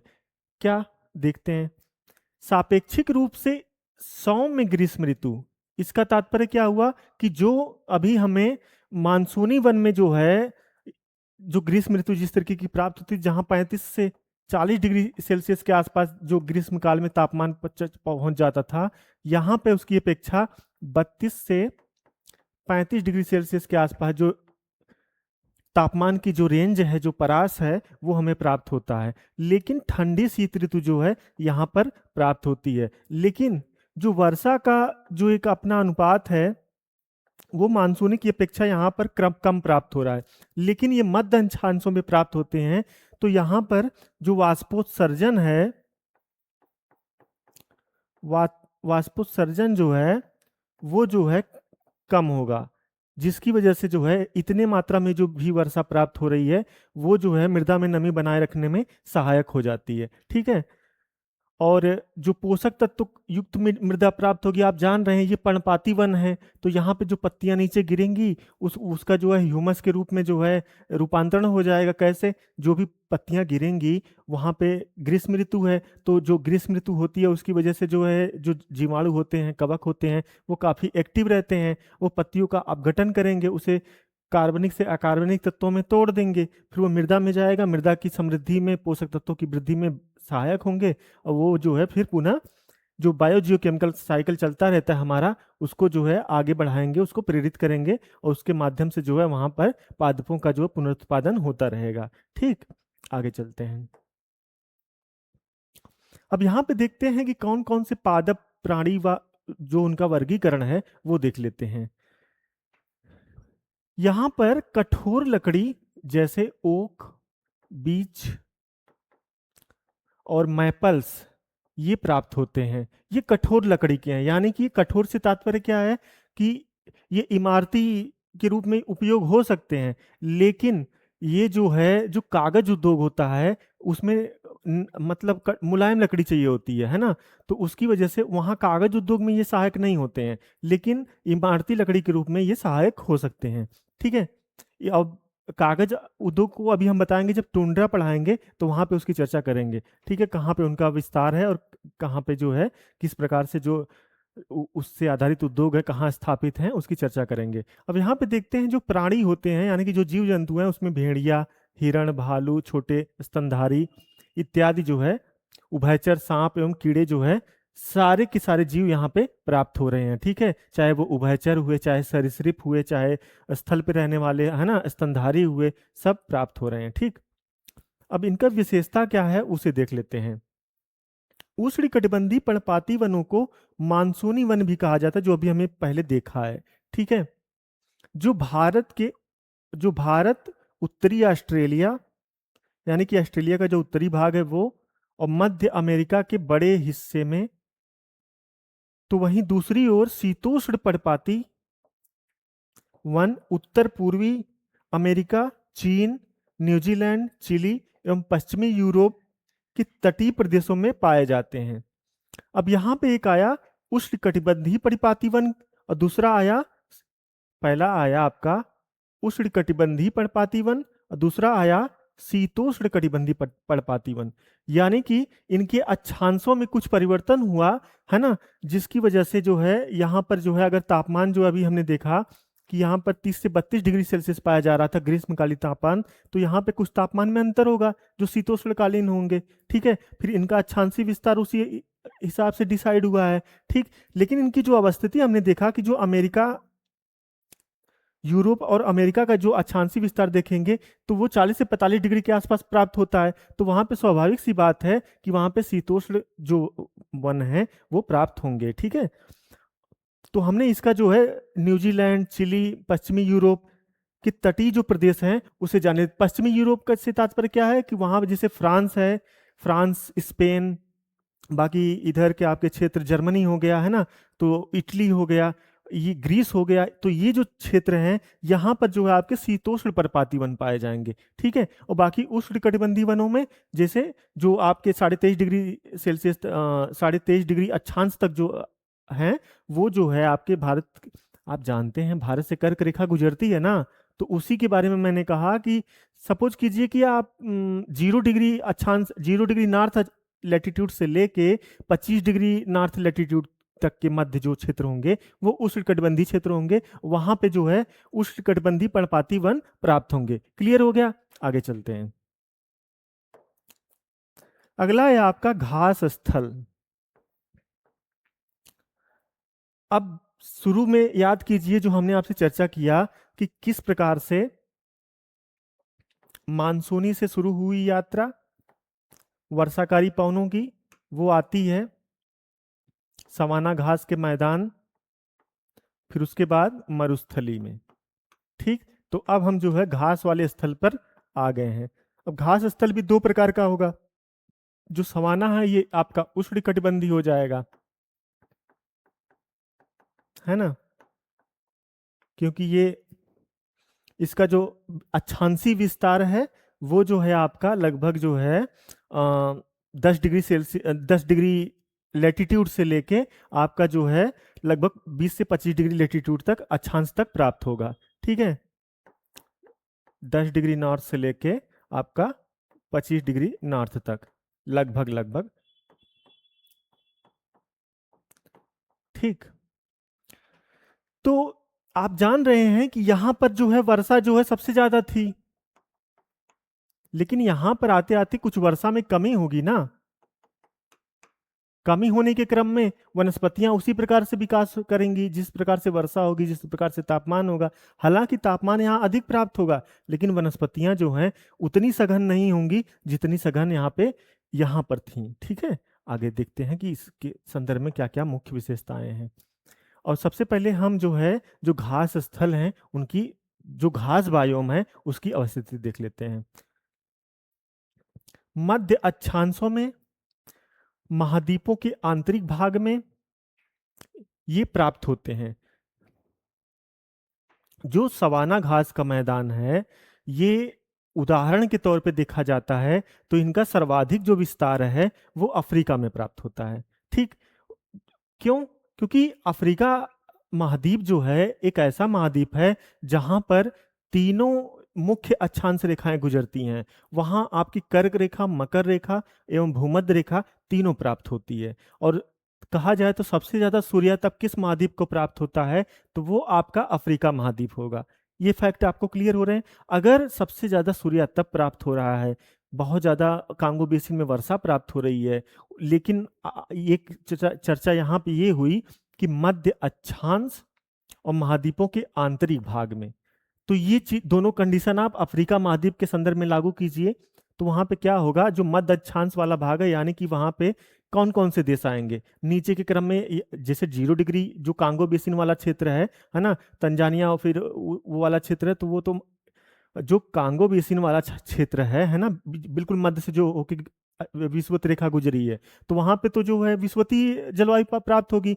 लेकिन जो है आप जैसे नीचे आएंगे या ऊपर जाएंगे, तो जो ग्रेजिंग लैंड आएगी, जो चारण के लिए जो आपकी घास स्थल है, तो वहां पे क्या होता है, उसको वहां पे आपके घास स्थल प्राप्त होंगे और उष्णकटिबंधीय घास स्थल प्राप्त होंगे। अभी हम शीतोष्ण कटिबंधीय घास स्थल की भी चर्चा करेंगे, जो अत्यंत उपजाऊ क्षेत्र होते हैं। लेकिन ये अत्यंत उपजाऊ क्षेत्र नहीं होते हैं, ये जो है गेम लैंड है। गेम लैंड से क्या तात्पर्य है? भूगोल में एक टर्म आता है गेम लैंड, यानी कि यहाँ पे पहले लोग शिकार के लिए जाते थे, यहाँ पे शिकार करते थे जानवरों का। किन जानवरों का? शेर का, बाघ का, हाथी का, जिराफ का, ये सब जो जानवर यहाँ पर प्राप्त होते हैं। ठीक है, ये इस प्रकार की यहाँ पे खाद्य श्रृंखला प्राप्त होती है। वो कौन सा क्षेत्र है उसे हम देखते हैं।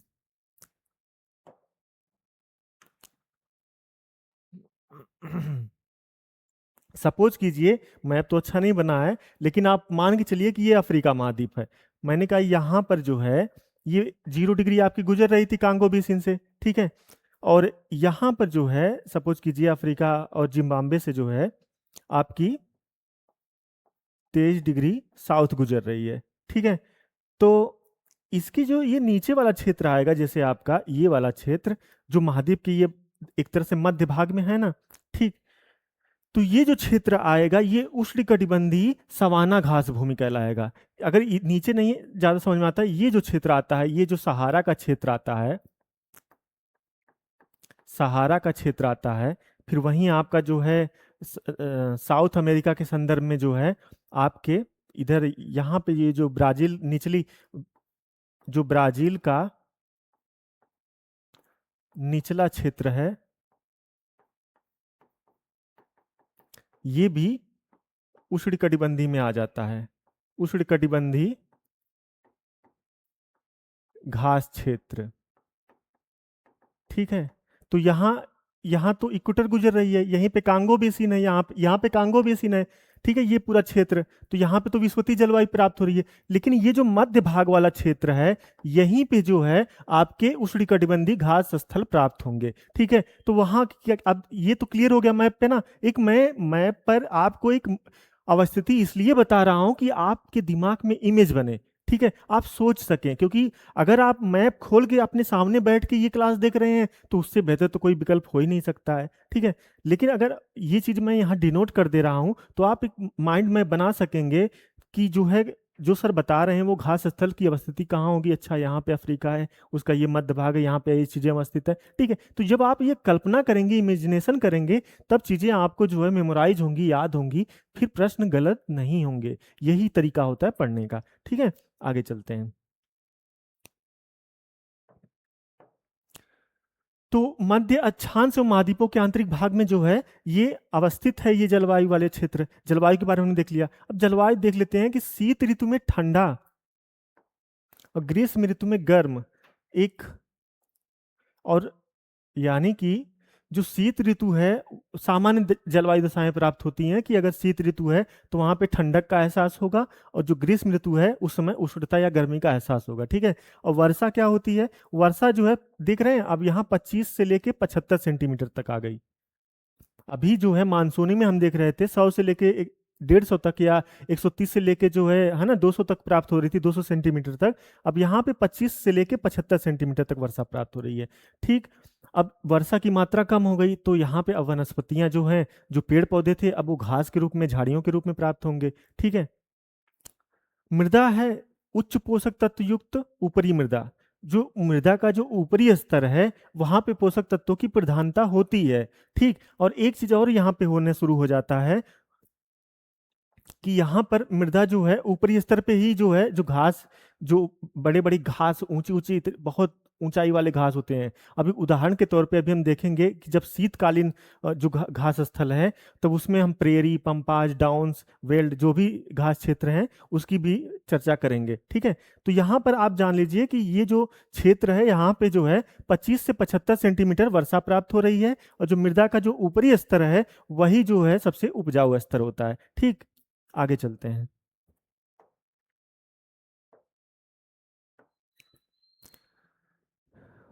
अब पादप और प्राणी किस प्रकार से प्राप्त होते हैं उन्हें देख लेते हैं। पादप ज्यादातर घास एवं छोटे शाक, कुछ पेड़ पौधे एवं कुछ पेड़ जल स्रोतों के नजदीक होते हैं। कहने का तात्पर्य यह है कि यहाँ पर जो वनस्पतियां प्राप्त होती हैं वो जो है जल स्रोतों के नजदीक ही प्राप्त होती हैं। ठीक। क्योंकि घास स्थल मतलब जो घास है तो वो तो संपूर्ण क्षेत्र पे घास प्राप्त हो गई, लेकिन जो पेड़ पौधे हैं वो, अगर यहाँ पे कोई तालाब है या कोई झील है तो वहां पे जो है वृक्ष बड़े वाले पाए जाएंगे, बाकी क्षेत्र में घास स्थल ही विद्यमान रहेगा। ठीक। अब प्राणी कौन कौन से हैं या जीव जंतु कौन कौन से हैं उसे देख लेते हैं। अमेरिकी घास के मैदान में, अब यहाँ पे डिवीजन नहीं हुआ है उष्ण एवं शीतोष्ण का, तो हम चर्चा कर देते हैं आपसे कि जो अमेरिकी घास के मैदान में प्रेरी, कुत्ते, लोमड़ी एवं छोटे स्तनधारी सांप, कीड़े, कई प्रकार के पक्षी जो है प्राप्त होते हैं। अब प्रेरी जो आया शब्द, प्रेरी,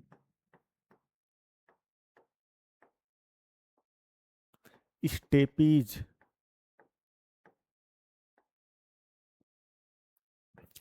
पंपास, डाउन्स, वेल्ड,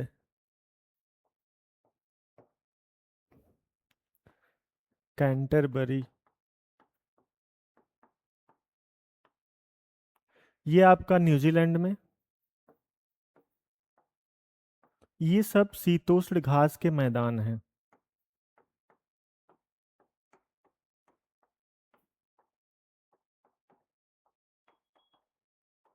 क्या है? शीतोष्ण घास के मैदान हैं। ठीक है। कैंटरबरी आपका न्यूजीलैंड में प्राप्त होता है। प्रियरीज आपका कनाडा का निचला क्षेत्र,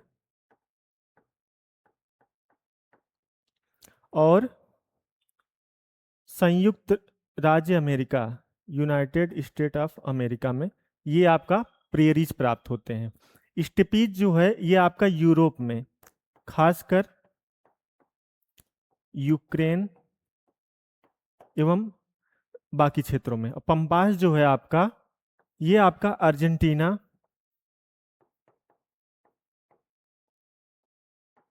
उरुग्वे, वहां पे प्राप्त होता है पंपास। और डाउन्स जो है आपका ऑस्ट्रेलिया में होता है। अब वेल्ड जो है आपका, ये दक्षिण अफ्रीका में। अब इनकी कुछ विशेषताएं इन घास भूमियों की हम जान लेते हैं। ठीक है, इसे आप नोट डाउन कर लीजिएगा। हम जो है इनकी कुछ विशेषताएं देख लेते हैं। ठीक है। ये जो घास भूमियां होती हैं, यहाँ पर जो है सबसे, दुनिया की सबसे उपजाऊ मृदा प्राप्त होती है, जिसे चेरनोजम कहते हैं, काली मृदा, चेरनोजम। यहाँ पे इस मृदा में ह्यूमस जो होता है उसकी उच्च पोषकता प्राप्त होती है, यानी कि ह्यूमस इस मृदा में सर्वाधिक प्राप्त होता है। और एक तरह से जैसे भारत के संदर्भ में कहते हैं ना, दोमट मृदा, प्लस ह्यूमस, उसके साथ साथ जो है आपका जो NPK होता है ना, जो भारतीय मृदा में जो अगर देखा जाए तो भारत की जो अधिकांश मृदाएं हैं उसमें NPK की कमी प्राप्त होती है, यानी कि नाइट्रोजन, फास्फोरस और पोटास की जो है कमी प्राप्त होती है, और सबसे ज्यादा इन्हीं उर्वरकों का हम आयात करते हैं। ठीक है, तो ये मृदा और इन तत्वों से युक्त मृदा ये होती है। ठीक, तब आप समझ सकते हैं कि ये कितनी पोषक तत्वों से युक्त मृदा होती है। और यहाँ पर जो है आप जो है देखेंगे कि जो घास स्थल है, उच्च पोषकता वाली घास है ना, जैसे ये जो पंपास घास का मैदान है, यहाँ पर एक घास प्राप्त होती है अल्फा अल्फा, पंपास में, अर्जेंटीना में। इस घास स्थल को जो है यहाँ पे जो घास है उसको भोजन करेंगे, जैसे वाणिज्यिक पशुपालन होता है यहाँ पे। ठीक, उसकी वजह से क्या होता है, बृहद स्तर पे यहाँ पे जो है दुग्ध उत्पादन, जैसे कैंटरबरी मैदान में यहाँ पे दुग्ध उत्पादन के लिए फेमस है। और ये आपका पंपास वाला क्षेत्र ये जो है मांस प्रसंस्करण उद्योग के लिए है। और यही जो प्रेरीज है यहीं पे इससे जुड़ा स्थान है शिकागो, है ना। शिकागो जो है मांस प्रसंस्करण उद्योग की मंडी है। तो ये जो घास भूमियां हैं, ये ना केवल एक जो है आपको प्राकृतिक रूप से चीजें यहाँ पे मुहैया कराती हैं, उपलब्ध कराती हैं, बल्कि इनसे आधारित उद्योग संरचना जो है वो भी व्याप्त होती है। तो घास है, फिर उस तरीके से पशुपालन वहाँ पे होगा, है ना। फिर वहाँ पे जो है पशुओं से संबंधित जो उत्पाद होते हैं उनका निर्यात किया जाएगा, मांस प्रसंस्करण उद्योग वहाँ पे स्थापित होंगे। तो ये संपूर्ण जो अर्थव्यवस्था है ये इनसे संचालित होती है। क्लियर हो गया, ये आपने मोटा मोटा सब समझ लिया। ठीक, आगे चलते हैं।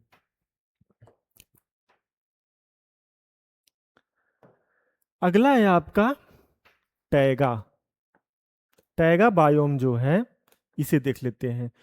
टैगा बायोम लगभग लगभग देखा जाए तो इसका जो अक्षांशीय और देशांतरी विस्तार है वो जो है केवल नॉर्दर्न हेमिस्फीयर में ही प्राप्त होता है, उत्तरी गोलार्ध में ही प्राप्त होता है, दक्षिणी गोलार्ध में ये नहीं प्राप्त होता है। ठीक, चलते हैं देखते हैं इसके बारे में क्या क्या विशेषताएं हैं। इनकी अवस्थिति जो है मध्य से उच्च अक्षांश, यानी कि 45 डिग्री लैटिट्यूड नॉर्थ लैटिट्यूड से लेके 66.5 डिग्री के ऑनवर्ड ये प्राप्त होते हैं। ठीक, गोलार्ध पे जलवायु अत्यधिक ठंडी, अत्यधिक ठंडी, अभी तक ठंडी की बात हो रही थी, यहाँ पे अत्यधिक ठंड पड़ती है। ठीक, क्यों? क्योंकि आप जानते हैं जैसे जैसे हम जो है ध्रुवों की तरफ बढ़ते हैं सूर्यातप की मात्रा में कमी आने लगती है, तो स्वाभाविक सी बात है कि जो है वहां पे शीतलता जो है ज्यादा रहेगी। और ऋतु गर्म एवं आर्द्र, ग्रीष्म ऋतु, एक वर्ष में 50 सेंटीमीटर वर्षा, यानी कि जो यहाँ पे ऋतु होती है वो जो है गर्म एवं आर्द्र ऋतु जो है ग्रीष्म काल में प्राप्त होती है, जबकि शीत काल में जो है अत्यधिक ठंड पड़ती है। ठीक, और यहाँ जो वर्षा होती है वो 50 सेंटीमीटर के आसपास होती है। अब आप सोच लीजिए कि 50 सेंटीमीटर सिर्फ वर्षा प्राप्त हो रही है, लेकिन ये जो क्षेत्र होता है ये उच्च अक्षांशीय क्षेत्र है, जिसकी वजह से यहाँ पे जो है वाष्पोत्सर्जन बहुत कम होता है, और जो है मृदा में नमी बनी रहती है, जिसकी वजह से क्या होता है कि इतनी वर्षा में भी जो है घास भूमि क्षेत्र अत्यंत उपजाऊ बना रहता है, पोषकता बनी रहती है, उत्पादकता बनी रहती है, और जीवन आधारित जो अर्थव्यवस्था है वहाँ पे वो चलती रहती है। ठीक, और इस मृदा का जो गुण है, यहाँ पर जो मृदा प्राप्त होती है उसका गुण देख लेते हैं कि ये मृदा स्वभाव में कुछ अम्लीय होती है, और खनिज पदार्थों की जो है यहाँ पे कुछ कमी प्राप्त होती है। अब यहाँ पर एक ट्विस्ट आ गया कि जो टैगा क्षेत्र है उसके बारे में कह रहा है कि यहाँ पे जो मृदा प्राप्त होती है वो अम्लीय होती है। क्यों अम्लीयता? इस अम्लीयता आने का तात्पर्य यह है कि यहाँ पर जो पौधों से जो पत्तियां गिरेंगी वो पीटलैंड में गिरेंगी, दलदली क्षेत्रों में गिरेंगी, और कम तापमान है, तापमान कम है। तापमान कम होने की वजह से क्या होगा, यहां पर जो डीकंपोजर्स हैं जैसे जीवाणु, कवक, इनकी जो सक्रियता है वो कम होगी। जब ये कम सक्रिय रहेंगे, कम एक्टिव रहेंगे, सुसुप्तावस्था में रहेंगे अत्यधिक तापमान होने के कारण, तो क्या होगा, ये पत्तियों को या जो जैव पदार्थ है उनको गलाएंगे नहीं, उनको सड़ा नहीं पाएंगे, वो ह्यूमस में नहीं बदल पाएगा। ठीक, उसकी वजह से क्या होगा, जो मृदा है वो अम्लीय हो जाएगी। क्लियर हो गया। और जो खनिज पदार्थ हैं उनकी कमी होनी ही होनी है, क्योंकि जब ह्यूमस मिट्टी में नहीं मिल रहा है तो स्वाभाविक स्वाभाविक सी बात है कि जब बायोजियोकेमिकल साइकिल कंप्लीट नहीं हो रहा है तो मृदा में पोषक तत्वों की कमी होना लाजमी है। ठीक, आगे चलते हैं। अब यहाँ पर किस प्रकार के पादप हैं, प्राणी हैं, उनकी क्या विशेषताएं हैं उसे देख लेते हैं। ठीक है, ध्यान से पढ़िए एक बार।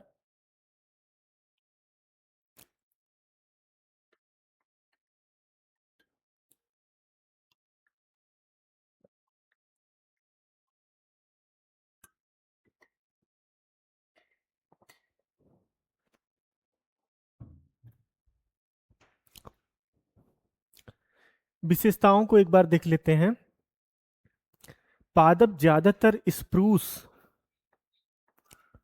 फर एवं दूसरे सदाबहार वृक्ष जो है प्राप्त होते हैं। अगर उदाहरण के तौर पे कभी वनस्पतियों में जैसे एबोनी, रोजवुड, आबनूस, स्प्रूस, फर ऐसे करके 4-5 ऑप्शन दे दिया, अब पूछा इनमें से कौन कौन से टैगा के हैं, तो आप छांट ले जाएंगे, क्योंकि अभी हमने जो एबोनी, आबनूस और रोजवुड बताया ये कहाँ के थे, ये विश्वती वन के थे।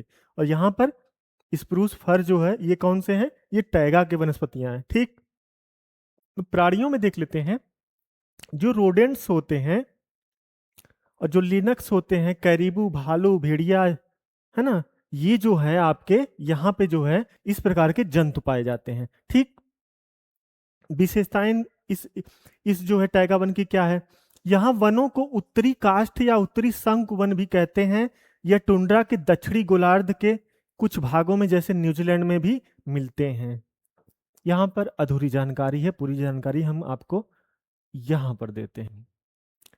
टैगा वन,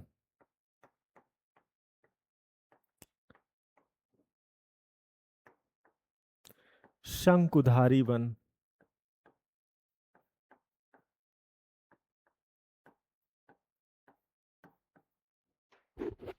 मुलायम लकड़ी,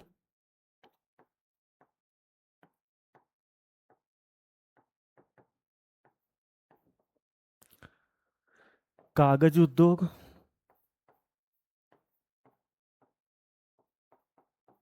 प्लस स्पोर्ट स्पोर्ट्स सामान जैसे क्रिकेट का हुआ बैट, स्टंप, हॉकी, है ना, तो ये जब जो है ये सब इन लकड़ियों से बनते हैं। ठीक, अब इनका जो सर्वाधिक विस्तार देखा जाएगा नॉर्थ अमेरिका के संदर्भ में, उत्तरी अमेरिका के संदर्भ में, तो आपका आएगा कनाडा का क्षेत्र, यहां पर सर्वाधिक विस्तार है। फिर यूरोप में आपका आएगा, यूरोप या कहें यूरेशिया में जो है, या यूरेशिया में, यूरोप और एशिया को मिला के यूरेशिया बनता है, तो यहाँ पे साइबेरिया का जो क्षेत्र है,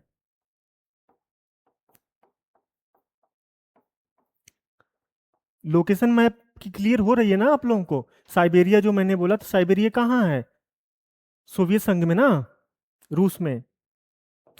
और यूरोप का क्षेत्र कनाडा, कनाडा की चर्चा करते हैं। कनाडा का जो आप देखेंगे कि जो पूर्वी क्षेत्र है, मध्य पूर्वी क्षेत्र है ना, एकदम इधर जो राजधानी है ओटावा, उसके ऊपर जाएंगे तो वहां पे जो क्षेत्र है, वहां पर जो है वहां पे एक नदी पाई जाती है, सेंट लॉरेंस नदी, है ना, तो वहां उस नदी में जो है सब जो शंकुधारी वन होते हैं वहां इनको काटना बहुत आसान होता है, क्योंकि एक ही प्रजातियों के यहाँ पर जो है वृक्ष पाए जाते हैं।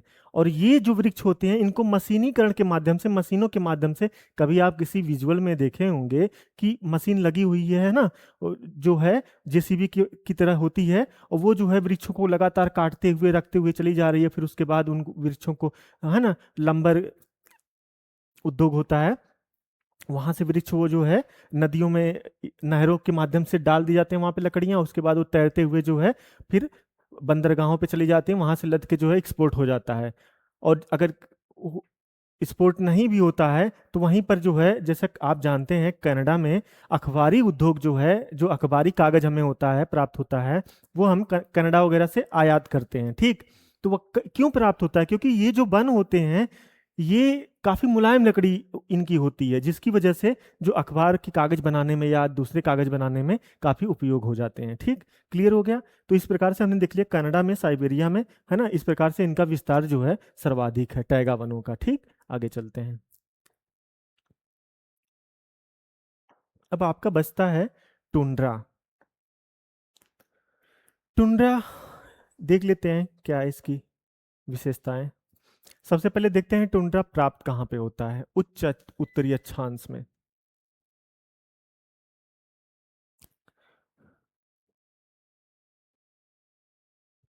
उच्च उत्तरीय अक्षांश में यानी कि 66.5 डिग्री नॉर्थ से ऊपर, जो आर्कटिक सर्कल है हमारा, इसी को कहते हैं ना आर्कटिक सर्कल,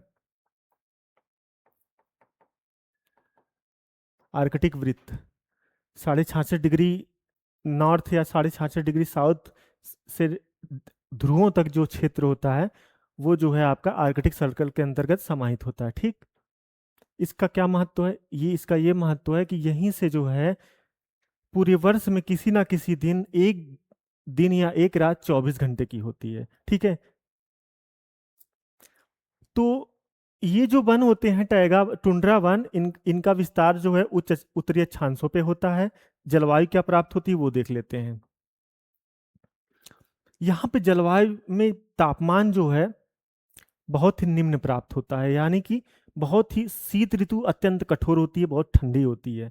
ठीक, और लंबी शीत ऋतु होती है, यानी कि 4 महीने, 5 महीने, 6 महीने तक की शीत ऋतु होती है। ठीक, छोटी एवं ठंडी ग्रीष्म ऋतु होती है। मतलब जो ग्रीष्म काल होता है वो अत्यंत छोटा होता है, क्योंकि जो सूर्य का प्रकाश है, जो सूर्य के प्रकाश की जो अवधि है,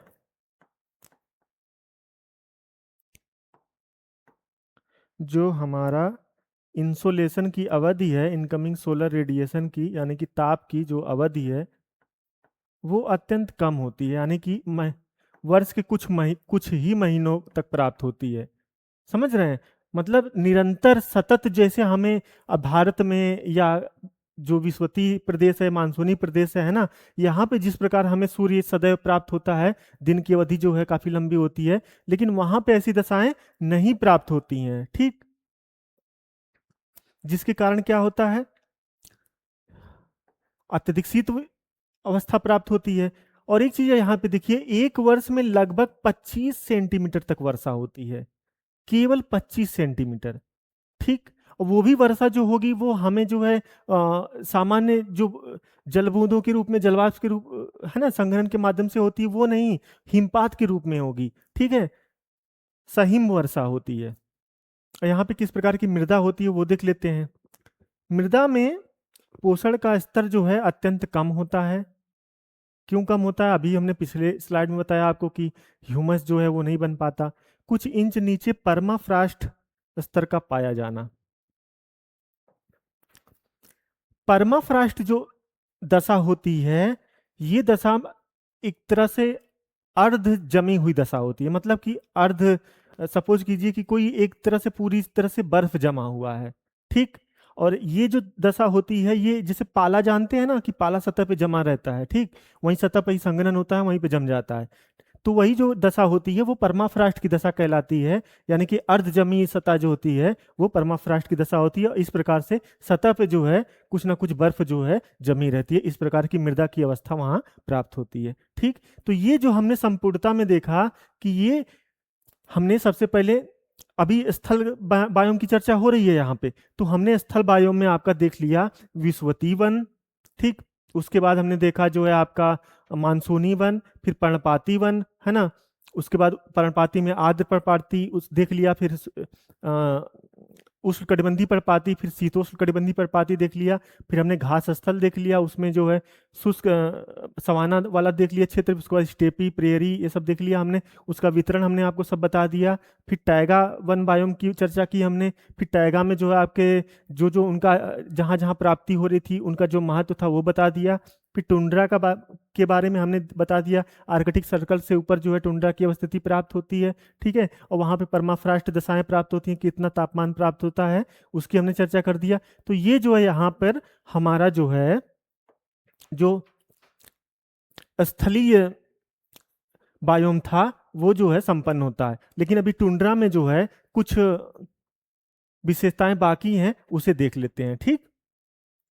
तो टुंड्रा में जो पादप होते हैं वो एक तरह से मांस या एकदम छोटे छोटे पौधे, साग साग के समान, मतलब कुछ इंच ही बड़े होते हैं। वो भी जब तब पैदा होते हैं जब जो है सूर्य का प्रकाश इनको प्राप्त होता है।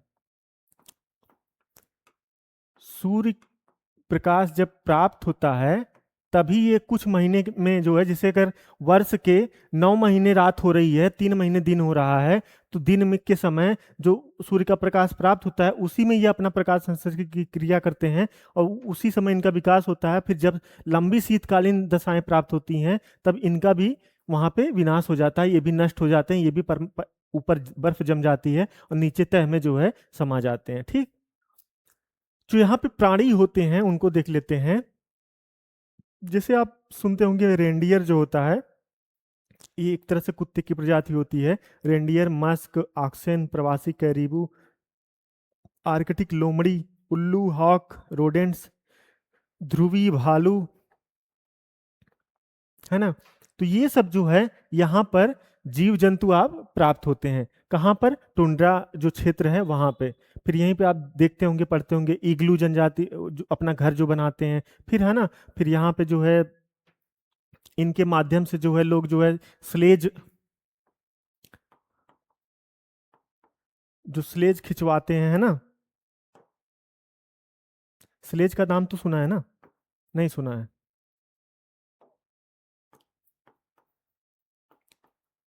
एक तरह की लकड़ी की गाड़ी होती है, एक तरह की लकड़ी की गाड़ी होती है जिससे 4-5 कुत्ते नुमा जानवर होते हैं, उनको बांध दिया जाता है, वो रेंडियर के रूप में होते हैं और वो खींचते हैं, उसी ही स्लेज कहा जाता है, ठीक। क्योंकि वो बर्फ पे फिसलने में आसान होता है। अन्य विशेषताओं में देख लेते हैं कि सबसे कम जैव विविधता और जैव भार वाला बायोम होता है। क्या मतलब हुआ? जैसे हम जब सक्सेशन पढ़ रहे थे तो जो पायोनियर कम्युनिटी थी, है ना, तो वहां पे सबसे कम जैव विविधता प्राप्त होती थी और सबसे कम जैव भार प्राप्त होता था। ठीक उसी प्रकार जो है यहाँ पर जो है सबसे कम जैव विविधता और सबसे कम जैव भार वाला क्षेत्र ये जो होता है ये विद्यमान होता है, ठीक। यहाँ उभयचर व सरीसृप नहीं पाए जाते हैं। उभयचर और सरीसृप नहीं पाए जाते। उभयचर कौन होते हैं? जो जल एवं स्थल दोनों में निवास करते हैं, है ना, जैसे मेंढक हुआ। अब यहाँ पे जल जल जो है वो जमा हुआ है, ठीक। और वो भी सतह के कुछ नीचे जो है द्रव अवस्था में प्राप्त होगा, ऊपर तो बर्फ ही रहेगी, तो कैसे जाएंगे ऊपर से नीचे तक, कैसे उनका आगमन होगा? तो इसलिए उभयचर नहीं हो। और सरीसृप जो रेंगते हैं, जैसे सांप हुए, बिच्छू हुए, है ना, इस तरीके के। अब ये वहां पे बर्फ उतना कम तापमान होता है तो अपने आप को कैसे अनुकूलित करेंगे, ठीक। तो वो समस्या आ जाती है, तो इसलिए उनकी भी प्राप्ति नहीं होती है। अनेक जीव जंतु शीत निष्क्रियता प्रदर्शित करते हैं, हाइबरनेशन। यानी कि जैसे ही शीतकाल आता है तो वो अपनी ऊर्जा को संरक्षित करने के लिए, अपने शरीर के तापमान को संरक्षित करने के लिए शीत निष्क्रियता में चले जाते हैं, अपने आप को बिल्कुल भी सुषुप्ता अवस्था में व्याप्त कर लेते हैं, ठीक। उत्तरी टुंड्रा को सामान्यतः आर्कटिक मरुस्थल भी कहते हैं।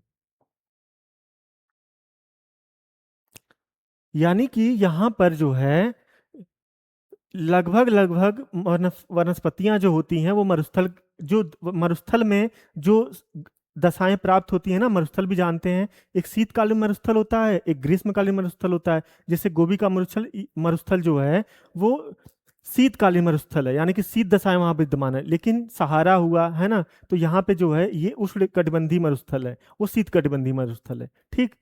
तो इस प्रकार से जो है, जो आपका आर्कटिक क्षेत्र है उसे हम जो है मरुस्थलीय यानी कि शीत मरुस्थलीय दशाओं वाला कह सकते हैं। ठीक। तो ये हमने यहां पर देख लिया जो है किस प्रकार से जो टुंड्रा बायोम था वहां पे क्या क्या चीजें विद्यमान थी। अब एक आपका बच जाता है स्थल मंड क्षेत्र का, वो है मरुस्थल, मरुस्थलीय बायोम। मरुस्थलीय बायोम के बारे में एक बार हम देख लेते हैं। भौगोलिक अवस्थिति क्या है, हमने सबसे पहले आपसे जो चर्चा किया था, पहले इधर मानसूनी प्राप्त हो रहा था, उसके बाद घास स्थल, फिर इसके पश्चात कौन सा था, मरुस्थली। इनका विस्तार था लगभग आपका 10 डिग्री नॉर्थ से लेके, नॉर्थ ऑब्लिक साउथ से लेके 25 डिग्री लैटिट्यूड नॉर्थ साउथ। ठीक, यानी दोनों गोलार्धों में ये दशाएं जहां जहां विद्यमान होंगी वहां वहां आपके मरुस्थल प्राप्त होंगे महाद्वीपों के पश्चिमी भाग में। क्यों? क्योंकि वहां पर जो वर्षाग्राही पवने हैं, जो वर्षा कराने वाली पवने हैं, उनमें जो है आपकी नमी जो है, आर्द्रता जो है वो नहीं प्राप्त हो पाती है, नगण्य हो जाती है। पहला कारण। दूसरा कारण जो है, जहां जहां आप देखेंगे, जहां जहां महाद्वीपों के पश्चिमी भाग में मरुस्थल अवस्थित हैं, वहां पर जो, बस जानने के लिए समझ लीजिए कि जो पवनों का जो, जैसे पवन जो है, आप ये समझ लीजिए कि अगर पवन, हवा तो जानते हैं ना, वायु तो जानते हैं ना, अगर वायु ऊपर उठ रही है तो समझ लीजिए कि वहां पर वो वर्षा करा सकती है, या मौसम में आंधी तूफान कुछ भी ला सकती है, अगर पवन का अवरोहण आरोहण हो रहा है, पवन ऊपर उठ रही है तो। ठीक। अगर पवन नीचे अवतलित हो रही है, नीचे गिर रही है, जो आपका मध्य अक्षांशीय क्षेत्रों में या उपोष्ण क्षेत्रों में गिरती है ना, अगर पवन इस तरीके से ऊपर उठ रही है तो यहां पे वर्षा की दशा बन सकती है, या मौसमी विक्षोभ उत्पन्न हो सकता है। लेकिन अगर यही पवन नीचे गिर रही है इस प्रकार से, तो यहां पे वर्षा की विपरीत दशा बनती है। ये इसलिए आपको यहां बता रहा हूं कि जहां जहां मरुस्थल हैं वहां पे यही दशा बनती है, विपरीत वाली। अगर वायु ऊपर उठ रही है तो ऊपर उठने के क्रम में वो, आप जानते हैं, 6.5 डिग्री सेल्सियस पर किलोमीटर के हिसाब से ठंडी होती है। ठंडी होने के क्रम में जो वहां पे जो उसमें अवशोषित जलवाष्प की है वो संघनन को प्राप्त होगी, है ना, संघनन की बूंदें बनेंगी, फिर वो गुरुत्व, आपको पूरा प्रोसेस समझाया था, फिर वो गुरुत्वाकर्षण के प्रभाव में जो है वो अपना आपतित होंगी सतह पे, यानी कि वर्षा करेंगी। लेकिन यहाँ पे जो स्थिति है ठीक उसकी विपरीत हो जाती है। ठीक, तो इसलिए यहाँ पे वर्षा नहीं होगी। और तीसरा जो का एक चीज होता है, जहां जहां पश्चिमी भागों में जो मरुस्थल हैं, है ना, महाद्वीपों के, वहां पर ठंडी जो है जलधाराएं प्राप्त होती हैं। ठीक, जैसे अटाकामा का जो डेजर्ट है आप देख लीजिए, वहां पर जो है आपका पेरू की जलधारा, ठंडी जलधारा है ना। और उसके बाद आप देख लीजिए अफ्रीका में सहारा है, वहां पे देख लीजिए केनारी है, फिर नीचे जो है आपका दूसरी जलधारा आ जाती है। ठीक, तो इस प्रकार से ये धाराएं भी जो है मरुस्थलीकरण को बढ़ावा देती हैं। तो इस प्रकार से ये जो बायोम है मरुस्थलीकरण अपने आप में काफी विशिष्ट है। अब इसकी क्या क्या विशेषताएं हैं ये हम देख लेते हैं। मरुस्थल किस प्रकार से बना है वो हमने जो है संक्षिप्त में यहाँ बता दिया। डिटेल में आप इसको क्लाइमेटोलॉजी में पढ़ेंगे, जलवायु विज्ञान जब पढ़ेंगे आप भूगोल में, तो वहाँ पे डिटेल में चर्चा की जाएगी, बढ़िया से चर्चा की जाएगी। अभी एक आपको, इसलिए मैं एक थोड़ा हिंट दे रहा हूँ यहाँ पे, एक आपको सिर्फ ये हिंट है, आपको समझ आ जाए कि क्या मतलब, आप सिर्फ ये दिमाग में ना बिठा लें कि ये मरुस्थल है, आपको ये दिमाग में आ जाए थोड़ी चीजें कि अच्छा मरुस्थल है तो जल बायोम मरुस्थल का पढ़ रहे हैं तो किस प्रकार से मरुस्थल बना होगा, थोड़ा उसके बारे में भी जान लेते हैं। क्योंकि बनने के क्रम में ही वहां पे हम जीव जंतु का विकास कैसे हुआ है, वर्षा प्राप्त हो रही है, तापमान कितना है, ये सब जब समझ जाते हैं तभी तो आगे चीजें समझ में आती हैं। ठीक, चलते हैं।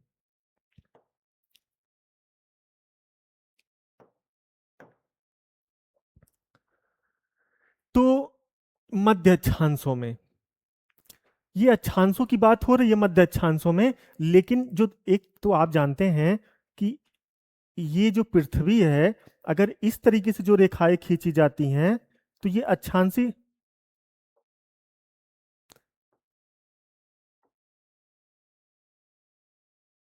इस प्रकार से जो रेखाएं खींची जाती हैं तो ये अक्षांशी रेखाएं होती हैं, ठीक। और जो लंबवत खींची जाती हैं रेखाएं, ये देशांतर होती हैं। तो सपोज कीजिए कि अगर ये आपका 0 डिग्री है और ये जो आपका ये वाला क्षेत्र आ रहा है, ये कोई देशांतर है ना। तो ये जो क्षेत्र आएगा यही तो आपका मरुस्थलीय क्षेत्र हो रहा है, ठीक। तो उसी क्रम में है कि मध्य अक्षांश है, ठीक है, लेकिन महाद्वीपों के पश्चिमी भागों में इनका विकास होता है। तो जलवायु देख लेते हैं सबसे पहले। सामान्यतः अत्यधिक गर्म दिन, उष्णकटिबंधीय मरुस्थल के बारे में चर्चा हो रही है, उष्णकटिबंधीय मरुस्थलीय वायुओं के बारे में चर्चा हो रही है। जो दिन जो होता है वो गर्म दिन होता है और ठंडी रातें होती हैं। ठंडी रातें क्यों होती हैं आप जानते हैं, बृहद स्तर पर वहां पर जो है रेत पाई जाती है, और वहां पे अभी हमने आपसे जो पहले चर्चा की कि वहां पर वायु का जो है अवतलन हो रहा है, वायु ऊपर से नीचे आ रही है, उपोष्ण क्षेत्र है। तो वहां पर बादल तो बनेंगे नहीं, क्योंकि बादल वहां बनते हैं, कहाँ बनते हैं, बादल यहाँ बनते हैं। ये जो वायु ऊपर उठ रही है तो यहाँ बादल बनेंगे, और यहाँ पर जो है आसमान पूरा साफ रहेगा। क्यों? क्योंकि यहाँ पे वायु नीचे गिर रही है, उपोष्ण क्षेत्र है, और यहाँ पर बादल बनेंगे, तब संघनन होगा, फिर वर्षा होगी। लेकिन इस क्षेत्र में होती नहीं है। तो उसके क्रम में क्या होता है, इसके क्रम में क्या होता है, इसमें ये होता है कि आसमान साफ रहता है। तो जो आप जानते हैं कि जो लॉन्ग वेव रेडिएशन होता है रात में, पृथ्वी लॉन्ग वेव रेडिएशन जो निकालती है दीर्घ तरंगी विकिरण के माध्यम से, वो जो है अचानक से जो है लगभग 9-10 बजते बजते जो पृथ्वी जो उत्सर्जित करती है उष्मा, जो सूर्य के प्रकाश से प्राप्त की है, वो जो है पूरी आसमान में वापस चली जाती है, अंतरिक्ष को वापस चली जाती है। जिससे क्या होता है, जो मरुस्थल का जो क्षेत्र होता है वो रातें पूरी तरह से ठंडी हो जाती हैं। रात में गर्मियों के समय वहां कंबल या चादर ओढ़ने की आवश्यकता पड़ने लगती है। समझ रहे हैं वो क्यों होता है? क्योंकि आसमान साफ रहता है, पूरी तरह बादल बिल्कुल नहीं रहते हैं। तो वो जो एक आवरण होता है ना, जो वायु का, कार्बन डाइऑक्साइड का जो आवरण होता है, जो कंबल का की तरह कार्य करता है, वापस जो है वो लॉन्ग वेव रेडिएशन को भेजता है नीचे, वो रोकता है। तो वो रोक नहीं पाता है, क्योंकि वहां पे जो है इनका घनत्व जो है कम प्राप्त होता है, बादल नहीं प्राप्त होते हैं, आसमान पूरी तरह साफ होता है, प्रदूषण कम होता है, जिसकी वजह से जो है वहां पे जो है ठंडी रातें प्राप्त होती हैं। क्लियर हो गया? वर्षा जो होती है एक वर्ष में 10 इंच से भी कम होती है। अब समझ सकते हैं आप कि कितनी कम वर्षा होती है। अगर इतनी वर्षा कम हो रही है तो वहां पे कौन सी वनस्पतियां उगेंगी? ऐसी ही वनस्पतियां उगेंगी कि जो बहुत ही निम्नतम तापमान पे, जो निम्नतम जल पे भी अपना जीवन यापन कर सकें, ठीक। जैसे नागफनी हुआ, कैक्टस हुआ, ये सब जो है वनस्पतियां प्राप्त होंगी, क्योंकि उनको बहुत ही कम जल की आवश्यकता होती है। उसी प्रकार के जीव भी होंगे, है ना। जैसे ऊंट है तो उसको कुबड़ लगा होता है, उसमें जो है अपना जल संग्रहित करता है, ठीक। तो इसी प्रकार से अब मृदा के संबंध में देख लेते हैं। मृदा जो है पादप एवं अपघटक की कमी होती है। स्वाभाविक सी बात है, जब जल की मात्रा कम है तो इनकी भी कमी होगी। लेकिन खनिज समृद्ध होता है। खनिज समृद्ध कैसे होता है? क्योंकि वहां पे जो चट्टानें होती हैं उनका जो अपक्षय होता है, अपर्दन जो होता है ना, वायु अपर्दन वहां पे ज्यादा सक्रिय रहता है। फिर आप जानते हैं वहां पे ज्यादा तापांतर प्राप्त होता है ना। दिन के समय अत्यधिक तापमान और रात के समय न्यूनतम तापमान। तो जो टेम्परेचर डिफरेंशिएट हो रहा है उसकी वजह से क्या होगा, चट्टानों में दिन के समय चट्टानें फैलेंगी और रात के समय सिकुड़ेंगी। तो फैलना सिकुड़ना ये जो प्रक्रम होता है, इसमें चट्टानें टूटती हैं। तो उसके क्रम में वहां जो मृदा में मिलेंगी, उस तरीके से जो है यानी कि अवसादी चक्र यहाँ पे चलता है, उसके माध्यम से मृदा समृद्धि को प्राप्त होती है, ठीक।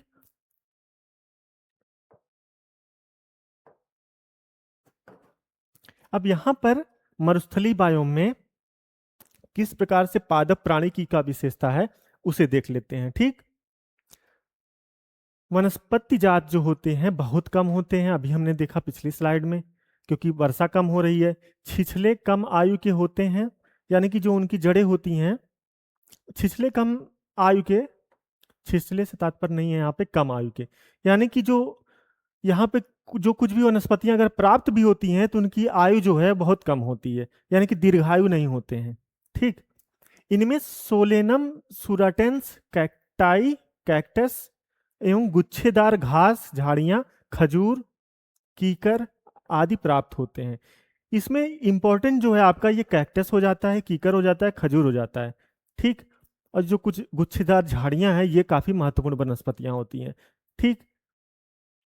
और यहाँ सरीसृप प्राप्त होते हैं, जैसे सांप, छिपकली, कीड़े, है ना। अफ्रीका का सहारा जो क्षेत्र है वहां पे ऊंट, गजेल्स, एंटीलोप एवं छोटी लोमड़ी, ये सब जो है आपके मरुस्थली बायोम के जीव जंतु हैं। ठीक।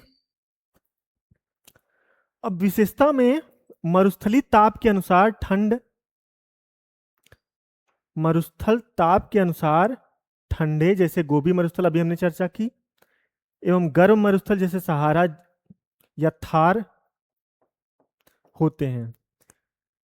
जो मंगोलिया है, चीन के उत्तर में सटा हुआ देश है, वहां पर गोबी मरुस्थल अवस्थित है ना, तो उसी की चर्चा की गई है कि वो मरुस्थल जो है आपका ठंडा मरुस्थल है, और जो अफ्रीका में सहारा है, भारत में और पाकिस्तान मिला के जो थार मरुस्थल है वो उष्णकटिबंधीय मरुस्थल है, गर्म मरुस्थल है। ठीक। क्योंकि ये गर्म अक्षांशों पे अवस्थित है, वो शीत अक्षांशों पे अवस्थित है। ठीक। गर्म मरुस्थल में रेत के टीले, गर्म रेतीली आंधियां आदि मिलती हैं। जैसे आप देखते होंगे कभी कभी न्यूज में कि जो दुबई है, सऊदी अरेबिया है, यहाँ पे देखते होंगे कि बहुत बृहद स्तर पे जो है धूल भरी आंधियां चलती हैं। इनफैक्ट अपने जो है जैसलमेर वगैरह में भी देखते होंगे, वहां पर भी धूल भरी आंधियां चलती हैं गर्मियों के समय में, और पूरी तरह से धुंध छा जाता है, एकदम बहुत भयानक देखने में लगता है। ठीक है। तो उसी की चर्चा की गई है। तो इस प्रकार से यहीं पर जो है हमारा स्थली बायोम जो है वो पूरा पूरा टॉपिक यहाँ पर समाप्त होता है। तो हमने जो है यहाँ पर स्थली बायोम में जो है एक समग्रता में आपको चीजें समझाने का प्रयास किया, और यहाँ पे जो है एक एक चीज उदाहरण के साथ समझाने का प्रयास किया है। ठीक है। आशा करते हैं ये चीजें, ये चर्चा आपको समझ में आई होगी। ठीक है। अगली वाली क्लास में हम जो है जलीय बायोम के बारे में चर्चा करेंगे। ठीक है। सुनने के लिए धन्यवाद। Thank you.